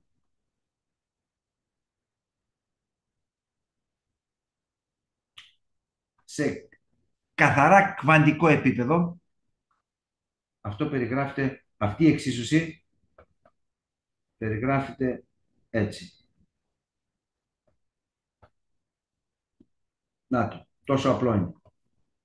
Όπου το H είναι ένας τελεστής, ένα εργαλείο το οποίο εσύ εφαρμόζεις επάνω στην ψυχή για να σου δώσει αριθμητικές τιμές της ενέργειας, τα κβαντισμένα ενεργειακά επίπεδα, τις λεγόμενες ιδιοενέργειες, εντάξει, και άρα αυτές έχουν ιδιοτιμές ενέργειας που συνδέονται με τη συνάρτηση ψ, την κυματική.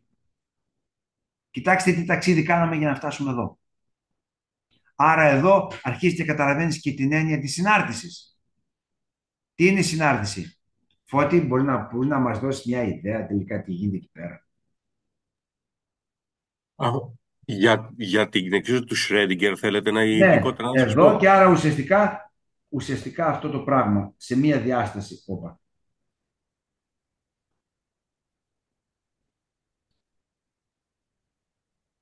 στη μία διάσταση να έχεις κάτι τέτοιο.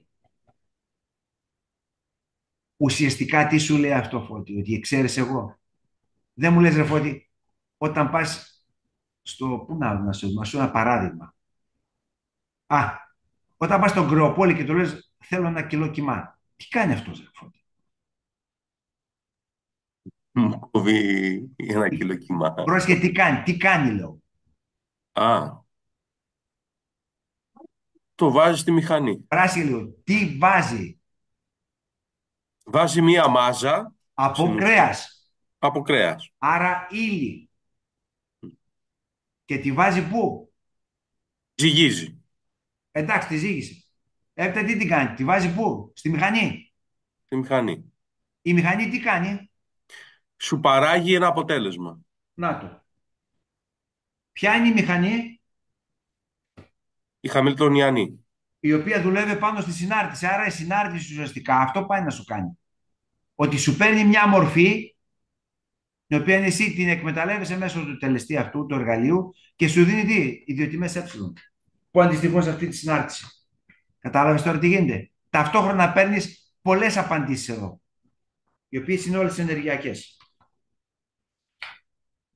Άρα, αν ισχύει αυτό, τότε εσύ ουσιαστικά εκείνο το οποίο κάνεις είναι ότι λύνοντας αυτήν την εξίσωση, λύνοντας αυτήν την εξίσωση, εσύ ουσιαστικά παίρνεις λύσεις οι οποίες αντιστοιχούν. Προφανώς την τριδιάστατη αυτή αναπαράσταση του ηλεκτρονίου ως οντότητας και της κίνησης αυτού. Άρα ουσιαστικά έχεις τρεις ιδιοτιμές, οι οποίοι είναι τι? Άρα θα έχεις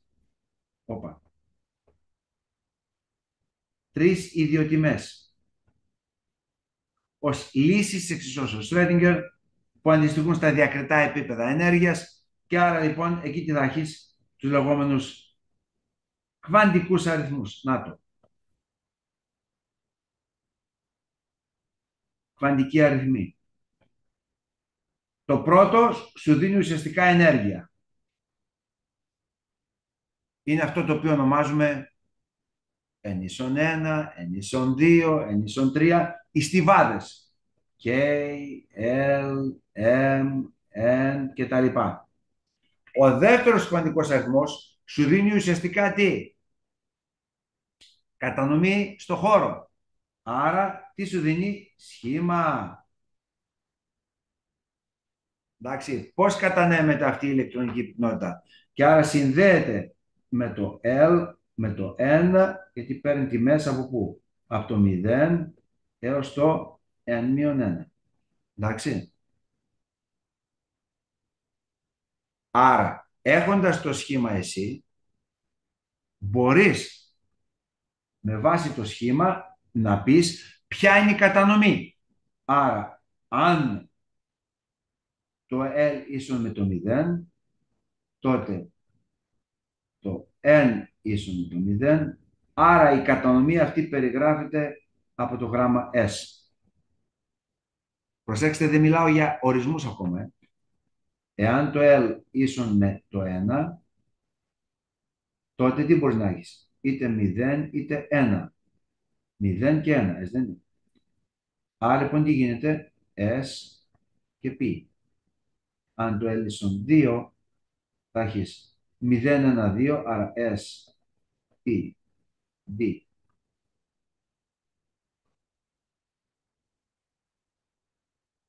Αυτές οι κατανομές, αυτές λοιπόν οι μαθηματικές διατυπώσεις που δίνουν το σχήμα, και άρα με τη βοήθεια αυτών των προσανατολισμών, ο τρίτος προσανατολισμός αυτών των κατανομών στο χώρο, με γενικά να εκτείνονται από το μείον L έως το συν L, άρα 2L συν 1 τιμές, ονομάζονται, παιδιά, τροχιακά. Τροχιακά. Κοιτάξτε με τον τρόπο με τον οποίο έφτασα στην έννοια του τροχιακού, γιατί θέλω να καταλήξω εκεί. Ουσιαστικά δηλαδή τα τροχιακά, παιδιά, τι είναι? Μαθηματικές επινοήσεις είναι, οι οποίες μας δίνουν, αντικατοπτρίζουν την κατανομή της ηλεκτρονικής πυκνότητας στο χώρο ως απόρρια της λύσης της εξισώσεως Schrödinger για το συγκεκριμένο σύστημα. Τέλος. Αυτά είναι όλα. N, ενέργεια και element. L, σχήμα. Αυτά τα οποία ξέρουμε ως S, P, D, F, τροχιακά κτλ. Και το άλλο είναι ο προσανατολισμός στο χώρο. Βλέπετε, τόσο πολύ απλά. Ερωτήσεις έχετε εδώ?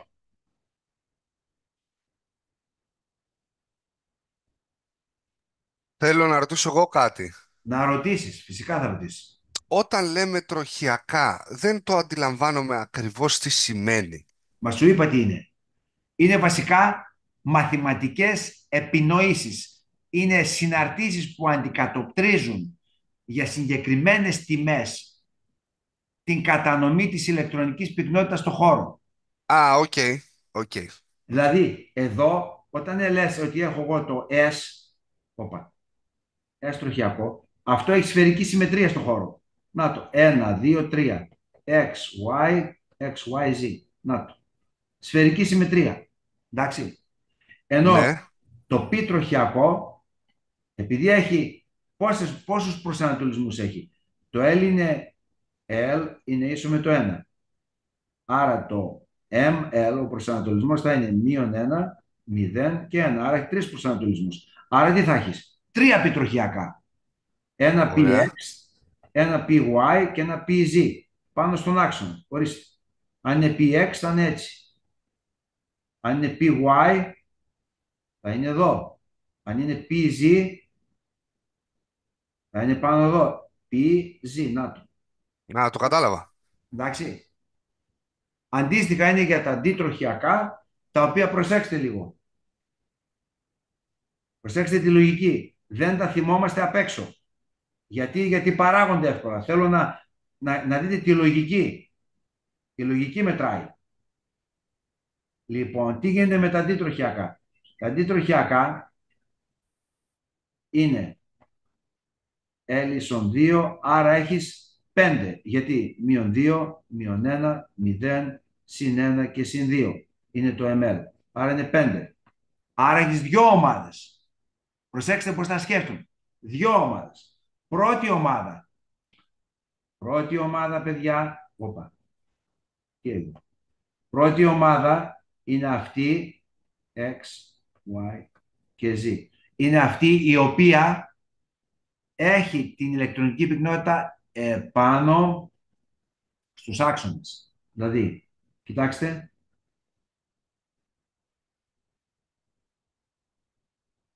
X τετράγωνο minus Y τετράγωνο. Είναι πάνω στους άξονες. Και το δεύτερο ποιο είναι? Το δεύτερο είναι αυτό εδώ. X, Y, Z. Αυτό είναι DZ square. Βλέπετε, XY minus Y square που είναι εδώ σε αυτό το επίπεδο και το άλλο είναι το Z. DZ square, DXY minus Y square. Αυτά είναι τα δύο που είναι πάνω στους άξονες. Τα άλλα είναι στις διχοτόμους των αξώνων. Δηλαδή, προσέξτε. X, Y και Z. Αν θέλετε να πάρετε είναι το νάτο και το αρνητικό. Είναι DXY. Βλέπετε, επίπεδο XY στις διχοτόμους. Εδώ, στις διχοτόμους. Έτσι τα θυμάστε. Δεν τα θυμάστε απ' έξω. Δεν μπορείς να τα θυμηθείς απ' έξω. X, Y, Z. Το άλλο τι θα είναι? Θα είναι DXZ. Θα είναι σε αυτό το επίπεδο. XZ. Άρα θα είναι να το. DXZ. Άρα και το άλλο τι θα είναι?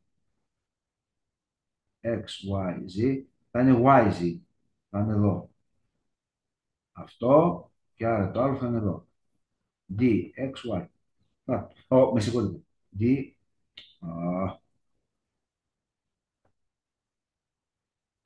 DYZ. Πώς σου φαίνονται τώρα αυτά, Φώτη? Ωραία συμμετρικά. Βλέπετε, λογική. Που σημαίνει ότι τώρα εσύ, προσέξε λίγο, έχεις 3 κβαντικούς αριθμούς για να περιγράψεις την ηλεκτρονική πυκνότητα. Εσύ όμως, εδώ, κάτι λείπει. Ποιο είναι αυτό? Θα πρέπει να λείπει η συμπεριφορά εκείνη του ηλεκτρονίου, το οποίο περιγράφεις εσύ σε οποιοδήποτε τέτοιο τροχιακό στο χώρο, όταν αυτό βρίσκεται μέσα σε μαγνητικό πεδίο. Άρα εκεί εκ των πραγμάτων εσύ θα πρέπει να αναζητήσεις έναν κβαντικό αριθμό, ο οποίος θα σου δίνει τη συμπεριφορά αυτού του ηλεκτρονίου. Μα αυτή η συμπεριφορά τότε θα πρέπει να συνδέεται με μια ιδιότητα που έχει το ηλεκτρόνιο. Ποια είναι αυτή η ιδιότητα? Είναι η ιδιοπεριστροφή. Αυτό το οποίο ονομάζουμε spin. Άρα εδώ εσύ έχεις δύο μορφές. Να ο τέταρτος κβαντικός αριθμός. Μείον ενδεύθερο και συν ενδεύθερο. Εντάξει. Να πώς βγαίνουν, παιδιά, οι κβαντικοί αριθμοί. Να πώς βγαίνουν τα πάντα. Να πώς εμείς τώρα θα προχωρήσουμε με βάση αυτό για να φτιάξουμε την ηλεκτρονική διαμόρφωση η οποία αντιστοιχεί στη βασική κατάσταση, η οποία αντιστοιχεί στο βασικό άτομο, άρα και στο συγκεκριμένο ηλεκτρόνιο. Λογική λοιπόν.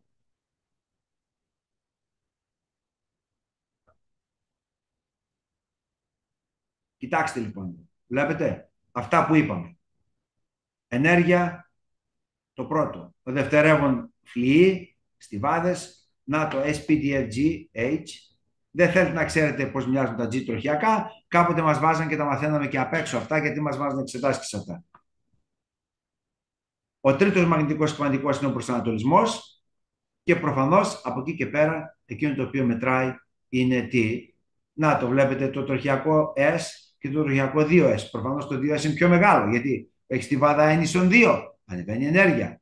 Να τα πει, βλέπετε. Να τα και τα D. Προσέξτε ότι είπαμε dx square minus y square και dz square είναι πάνω στους άξονες. Τα άλλα είναι πάνω στους διχοτόμους. Να πώς τα ξεχωρίζεις. Απλό είναι. Δεν χρειάζεται να τα θυμάσαι απ' έξω. Εντάξει. Και αυτά είναι τα ευτροχιακά. Η λογική είναι η ίδια.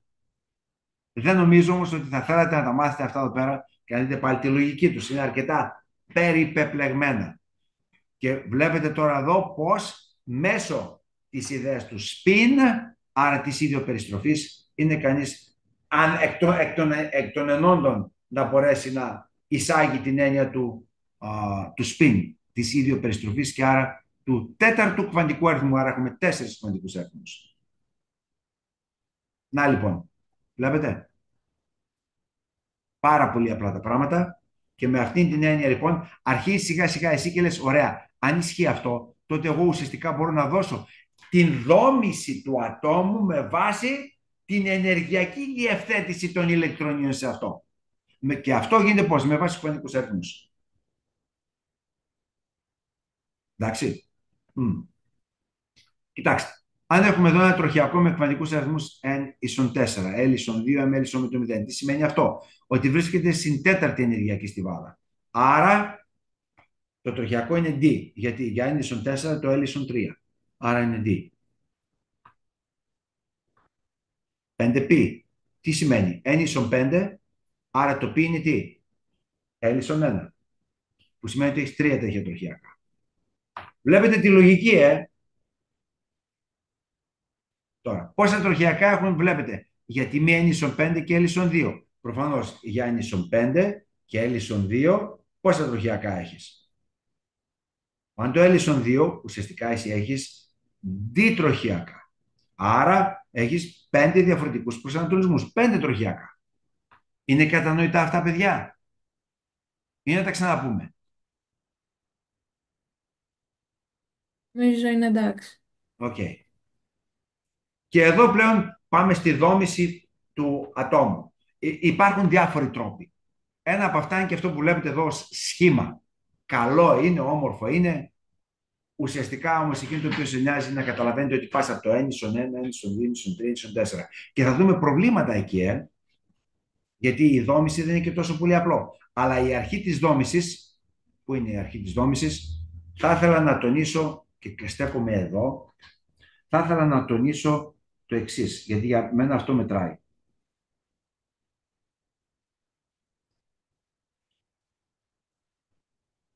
Μιλάμε για αρχή δόμησης. Αυτό το οποίο οι δάσκαλοι μας ανέφεραν ως Aufbau principle. Ότι ουσιαστικά δομείς ενεργειακά το άτομο ανάλογα με τις τιμές των ενεργειών που προκύπτουν ως αποτέλεσμα της εξισώσεως Schrödinger. Για να το κάνεις αυτό, θα πρέπει οπωσδήποτε να υπάρχουν βασικές αρχές. Και οι βασικές αρχές αυτές είναι 2. Πρώτον, είναι η απαγορευτική αρχή του Πολύ.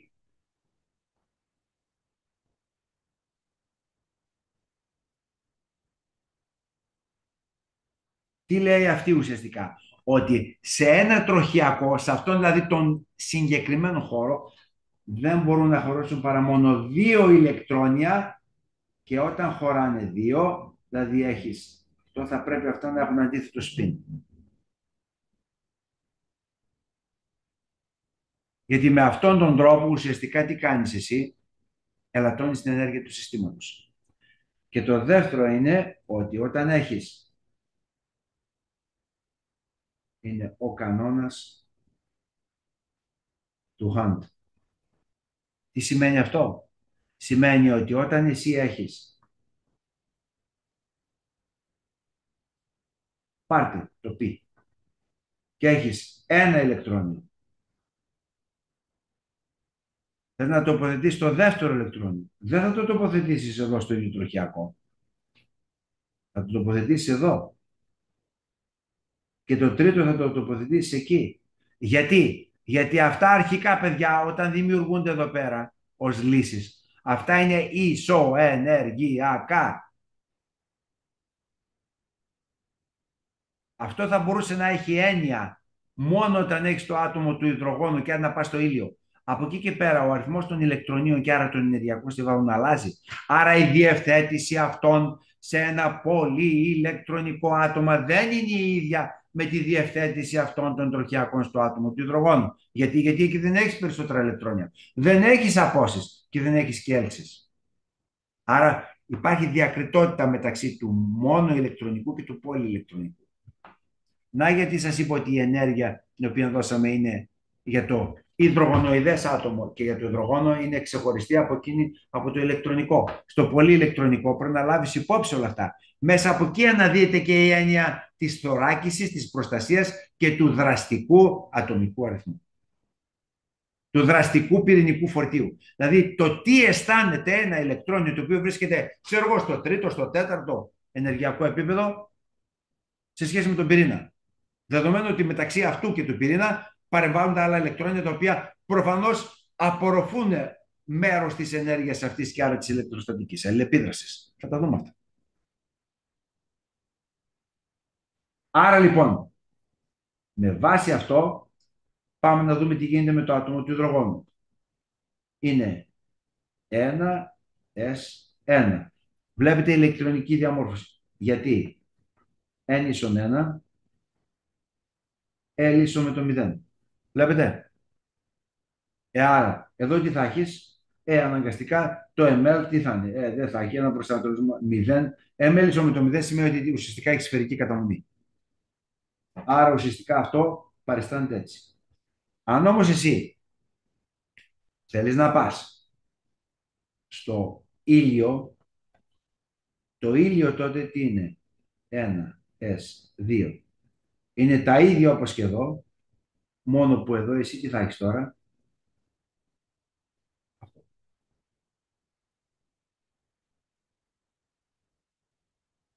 Άρα ο μέγιστος αριθμός ηλεκτρονίου σε ένα τροχιακό είναι 2.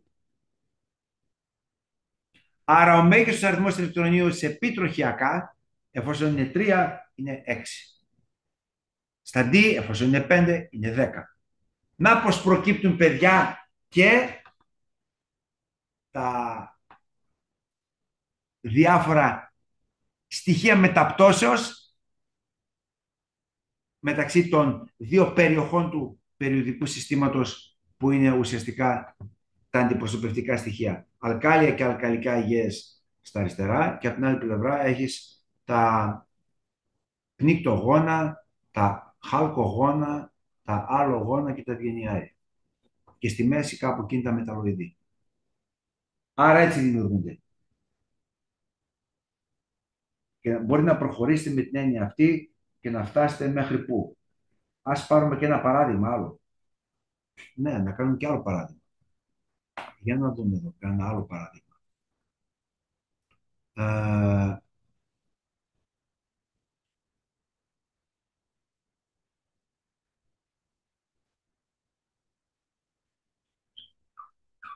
Με την ίδια λογική, Να κάνουμε λοιπόν το εξής παράδειγμα. Ενδιαφέρον. Ας πάρουμε το στοιχείο αυτό, το ασβέστιο.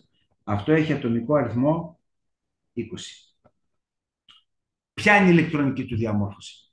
Για να δούμε. 1 S2. Πάντοτε μιλάμε για βασική κατάσταση, εντάξει. Να το. 1 S2. Εφόσον τελείωσε αυτό, πάμε στην επόμενη. 2 S2. Και η άλλη θα έχει 2P6. Γιατί? Για N ίσον 2, τι θα έχεις? L ίσον με το 0 και L ίσον 1. Να το. Πάμε έπειτα, τελείωσε από εδώ. Πάμε στο επόμενο. 3. 3S. 2. 3. P6. Τι γίνεται εδώ? Πόσα έχεις εδώ? 2 και 8, 10 και 8. Όπα.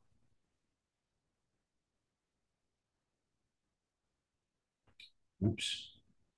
Συν 8. Πόσο μας κάνουν αυτά? 18. Εμείς έχουμε 20. Τι γίνεται? Εδώ κανονικά εσύ τι έχεις? Θα πρέπει να έχεις αυτό το πράγμα, έτσι δεν είναι? Και όμως δεν έχεις αυτό. Ανταυτού εσύ εκείνο το οποίο έχεις είναι αυτό εδώ.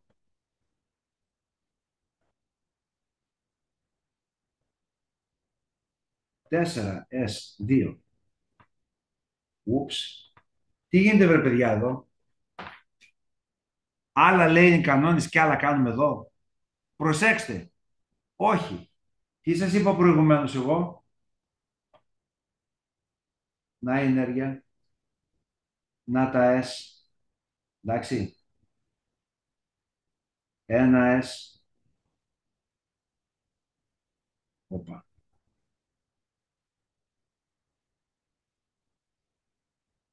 2S, 2P. Βλέπετε είναι πολύ ηλεκτρονικά αυτά τα άτομα. Άρα λοιπόν υπάρχουν απόσεις. Άρα τα ενεργειακά επίπεδα δεν είναι τα ίδια όπως είναι στο υδρογόνο. 3S, 3P, 3S, 3P, 3D. Βλέπετε. Και έπειτα πας πού?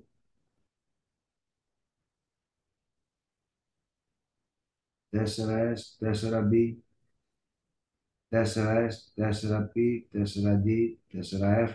Και βλέπετε όσο προχωράς προς τα πάνω, όπως είπαμε, σύμφωνα με τη σχέση E ίσον minus RH Z, όπου αυτός είναι το δραστικό πυρηνικό τετράγωνο. Ένα τετράγωνο, τι γίνεται? Αυτά πυκνώνουν. Άρα βλέπετε πόσο κοντά είναι αυτά εδώ. Άρα εκείνο το οποίο μετράει κατά την κατοχή των τροχιακών από ηλεκτρόνια είναι η συνολική ενέργεια, παιδιά. Άρα βλέπετε ότι σε αυτήν την περίπτωση το 4S, επειδή είναι τόσο πολύ κοντά σε αυτό εδώ, καταλαμβάνεται και οδηγεί σε μεγαλύτερη σταθερότητα από ότι το άλλο. Άρα έχει 4S2. Αν θες τώρα εσύ, αντί για 3 αντί 2, 4S2. Τώρα, αν εσύ πας στο αμέσως επόμενο, που είναι ποιο είναι το αμέσως επόμενο? Ασβέστιο, έχεις έπειτα το πρώτο στοιχείο, το μεταβατικό, είναι το σκάνδιο. Άρα λοιπόν τι κάνεις? Σε αυτήν την περίπτωση τι θα έχεις?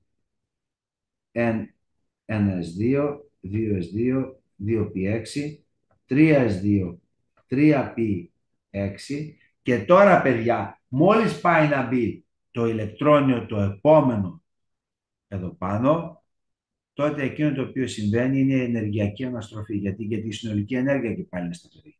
Σημαίνει ότι εδώ εσύ έχεις 3D1, 4S2. Βλέπετε. Και το ίδιο γίνεται με όλα τα άλλα τα στοιχεία μέχρι να φτάσει στο 3D10. Άρα βλέπετε ότι εδώ η συνολική ενέργεια είναι εκείνη η οποία καθορίζει το πού μπαίνουν τα ηλεκτρόνια και σταθεροποιούν τη δομή. Άρα, συμπέρασμα. Τα ηλεκτρόνια, όσο προχωράμε από το σκάνδιο προς το ψευδάριδρο και χαλκό, μπαίνουν στα 3D. Αν όμως εσύ θες να βγάλεις ηλεκτρόνια, τα ηλεκτρόνια δεν θα βγουν από τα D, θα βγουν από εδώ. Γιατί αυτά είναι πιο μακριά. Άρα δεν υφίστανται τόσο πολύ την ισχύ του πυρηνικού φορτίου, του πυρήνα. Άρα είναι πολύ πιο εύκολο να φύγουν. Άρα ηλεκτρόνια μπαίνουν από εδώ και βγαίνουν από εκεί. Πώς σας φαίνεται αυτό?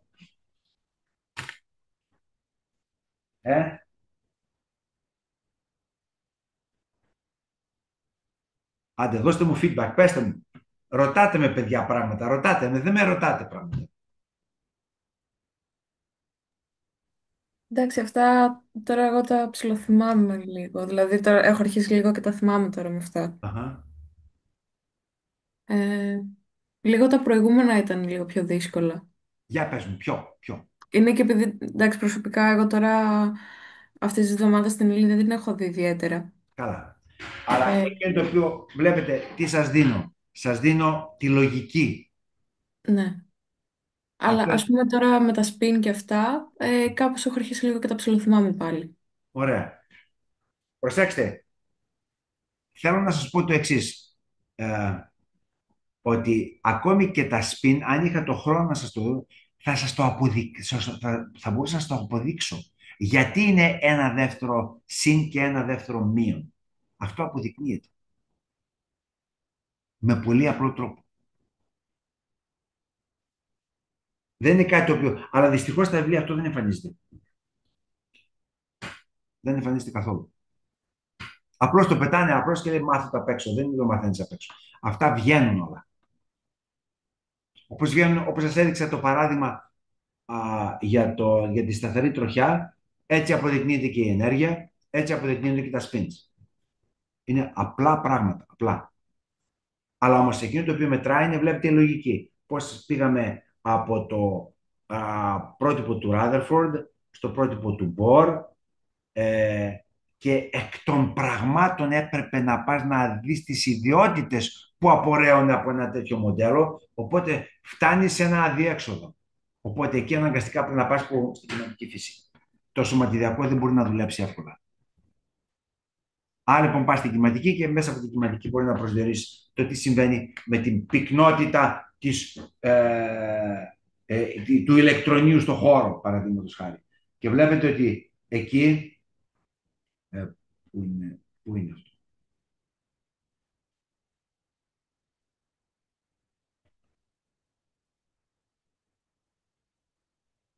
Βλέπετε ότι εκεί οι εξισώσεις του Schrödinger μας έδωσαν τις λύσεις.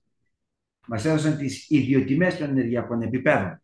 Ουσιαστικά όμως εσύ, στην προσπάθειά σου να δεις πού είναι, πώς είναι κατανεμημένο το ηλεκτρόνιο, ακόμη και μετατροχιακά, όταν παραδείγματος χάρη έχεις την κατανομή αυτήν εδώ πέρα, X, Y και Z, και λες ότι αυτή είναι σφαιρική κατανομή, τροχιακό S, N ίσον 1, L ίσον με το 0, και έχεις ένα ηλεκτρόνιο εδώ πάνω, το άτομο του υδρογόνου. Το ερώτημα το οποίο τίθεται εδώ είναι το εξής. Καλά. Τελικά πού είναι αυτό? Γιατί μας το παρουσιάζεις εσύ ότι έχει σφαιρική συμμετρία? Αυτό από πού βγήκε? Ουσιαστικά, παιδιά, αν η συνάρτηση αυτή εδώ πέρα περιγράφει την κυματική συμπεριφορά, όπως σας είπα, είναι της μορφής αυτής εδώ, όπου ω είναι βασικά είναι η γωνιακή ταχύτητα, τι είναι ο χρόνος και φ είναι η φάση.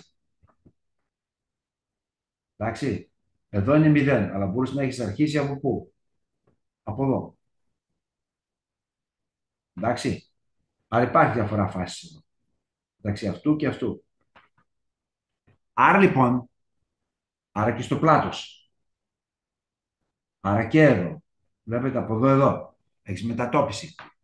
Άρα λοιπόν, εκείνο το οποίο σε ενδιαφέρει εσένα, ουσιαστικά είναι η πυκνότητα της ηλεκτρονική. Μα η ηλεκτρονική πυκνότητα από εδώ δεν μπορείς να την πάρεις.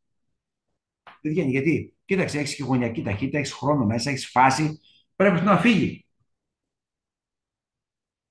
Για να φύγει αυτό, θα πρέπει οπωσδήποτε να περάσεις πού? Στην πιθανότητα έβρεσης της ηλεκτρονικής πυκνότητας στο χώρο, σε ένα συγκεκριμένο σημείο. Από την κυματική φύση, παιδιά, οποιασδήποτε ακτινοβολίας, οποιασδήποτε μεταβολής και διάδοση μεταβολής σε ένα μέσο, πώς είναι δυνατόν να εξαλείψεις εσύ κάτι τέτοιο? Τι λέτε? Άντε, στο σχολείο τι μάθατε, ρε παιδιά?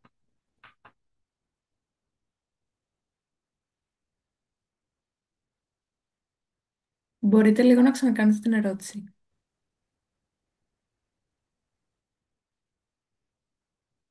Λέω ότι εσύ έχεις εδώ μια συνάρτηση που έχει μέσα φάση, έχει χρόνο κτλ. Πώς μπορείς να το εξαλείψεις αυτό και να παραμείνεις με ένα καθαρό αριθμό που θα σου δηλώνει την πυκνότητα? Να, αυτό τι είναι? Πώς το κάνει αυτό? Αυτό Για όχι. λέγε ρε Φώτη, πώς το κάνεις? Μήπως κάνει ρε Φώτη ένα? Από τα παλιά τα χρόνια, ναι. Από τα παλιά τα χρόνια, Άρα λοιπόν Φώτη, εκ των πραγμάτων εσύ θα οδηγηθείς πού? Σε αυτό εδώ. Αυτό θα σου δώσει την πιθανότητα. Άρα λοιπόν τι γίνεται? Πώς εκφράζεται αυτή η πιθανότητα? Να το. Έτσι. Άρα και αυτή είναι η πιθανότητα. Δηλαδή όσο απομακρύνεις από τον πυρήνα, τόσο πιο ελαττώνει η ηλεκτρονική πυκνότητα. Όσο πιο κοντά είσαι εδώ, τόσο καλύτερα είναι, που σημαίνει ότι εδώ ταυτόχρονα εσύ παίρνεις και μια ιδέα για το τι σημαίνει αυτό το πράγμα εδώ. Που σημαίνει ότι εδώ μάλλον η συνάρτηση είναι εκθετική. Και μάλιστα για να έχεις και τέτοια συμπεριφορά θα πρέπει οπωσδήποτε να εισάγεις μέσα και μηγαδικούς. Αυτό είναι, άρα ανάλογα μπορεί να σκεφτείς και έτσι, Να το, από εδώ έτσι, από εδώ έτσι, από εδώ έτσι. Να ο πυρήνας. Εδώ. Αλλά αυτό είναι στις δύο διαστάσεις. Τώρα αν το πάρεις αυτό στις τρεις διαστάσεις, δηλαδή πώς θα το κάνεις αυτό στις τρεις διαστάσεις? Φώτη, πώς μπορείς να πας από εδώ από τις δύο διαστάσεις στις τρεις? Μπορείς να κάνεις ένα μετασχηματισμό σε κυλινδρικές Όχι, όχι, συντεταγμένες. απλά. Στην πράξη, για κάποιον ο οποίος δεν έχει ιδέα από αυτά. Έχεις ένα επίπεδο. Πάρε ένα κομμάτι χαρτί. Πώς θα το κάνεις αυτό να πάει στις τρεις διαστάσεις? Θα το διπλώσουμε. Μπράβο! Πάρ' το και δίπλωστο. Τότε εκεί, ξαφνικά, τι γίνεται? Εσύ περνάς από τις δύο στις τρεις διαστάσεις με αποτέλεσμα. Είναι ότι εσύ τι θα έχεις εδώ πέρα? Να το. Ξαφνικά, οι γραμμές αυτές που είδαμε των κατανομών, τι γίνονται? Σφαιρική φλοιή.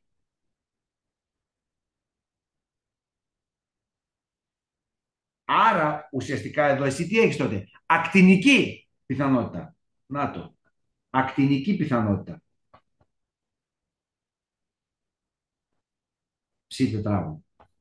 Και αυτό είναι το άλλο. Οπότε εσύ εδώ τότε τι έχεις? Εδώ ουσιαστικά εσύ τότε έχεις. Προσέξτε τώρα πώς, βλέπετε πώς το αναλύω.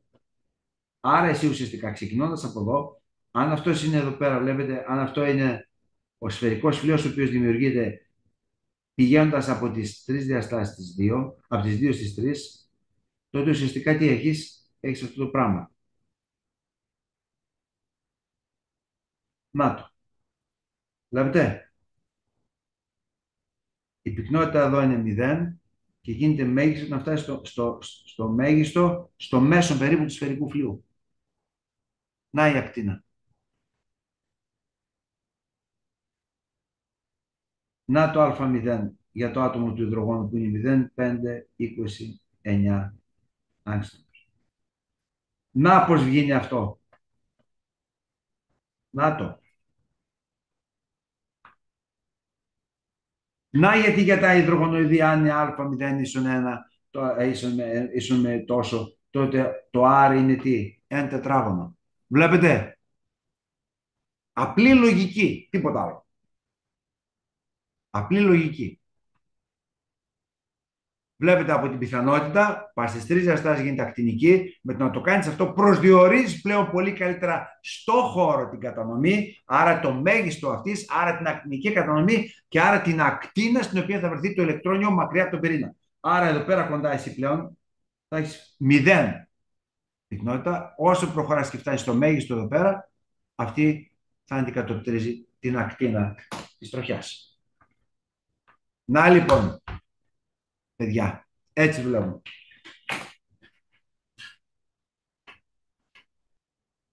Άλλα ερωτήματα έχετε? Να στα απαντήσω.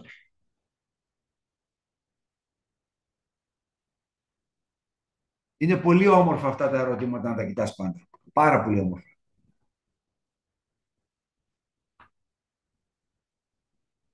Άντε, Λίδα, έχεις κανένα ερώτημα? Στράτο, Γιάννη, άντε, μιλάτε. Κλεοπάτρα, μιλάτε. Εγώ, δάσκαλε, δεν έχω κάποιο ερώτημα. Ακόμα, επειδή η χημεία για μένα είναι κάτι σαν ξένη γλώσσα, Αχα, είναι πάρα πολύ όμορφα αυτά που κάνουμε εδώ, εντάξει, δεν το συζητάω, αλλά επειδή για μένα είναι κάτι σαν να κάνω μια ξένη γλώσσα αυτή τη στιγμή, ναι. δεν έχω προλάβει ακόμα να διαμορφώσω απορίες. Α, οκ. Αυτό σημαίνει ότι θα πρέπει πρώτα να διαμορφώσεις τη δική σου άποψη για Ναι, αυτό.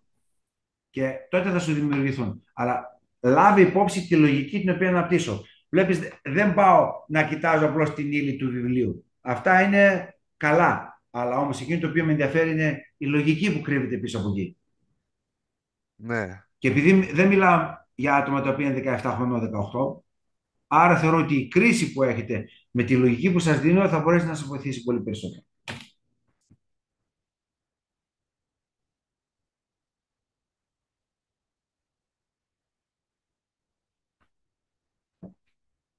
Οκ, παιδιά, τότε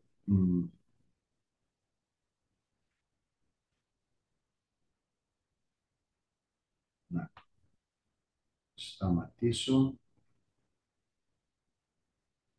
Είναι αυτό εδώ.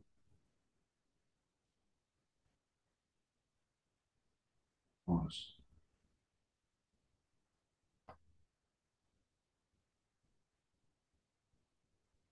Σταμάτησε. Πιστεύω να σταμάτησε. Όχι, δεν έχει σταματήσει. Δεν έχει.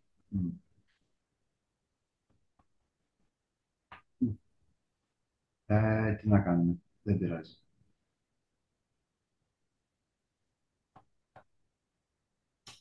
Αχ, δεν σταμάτησε τώρα.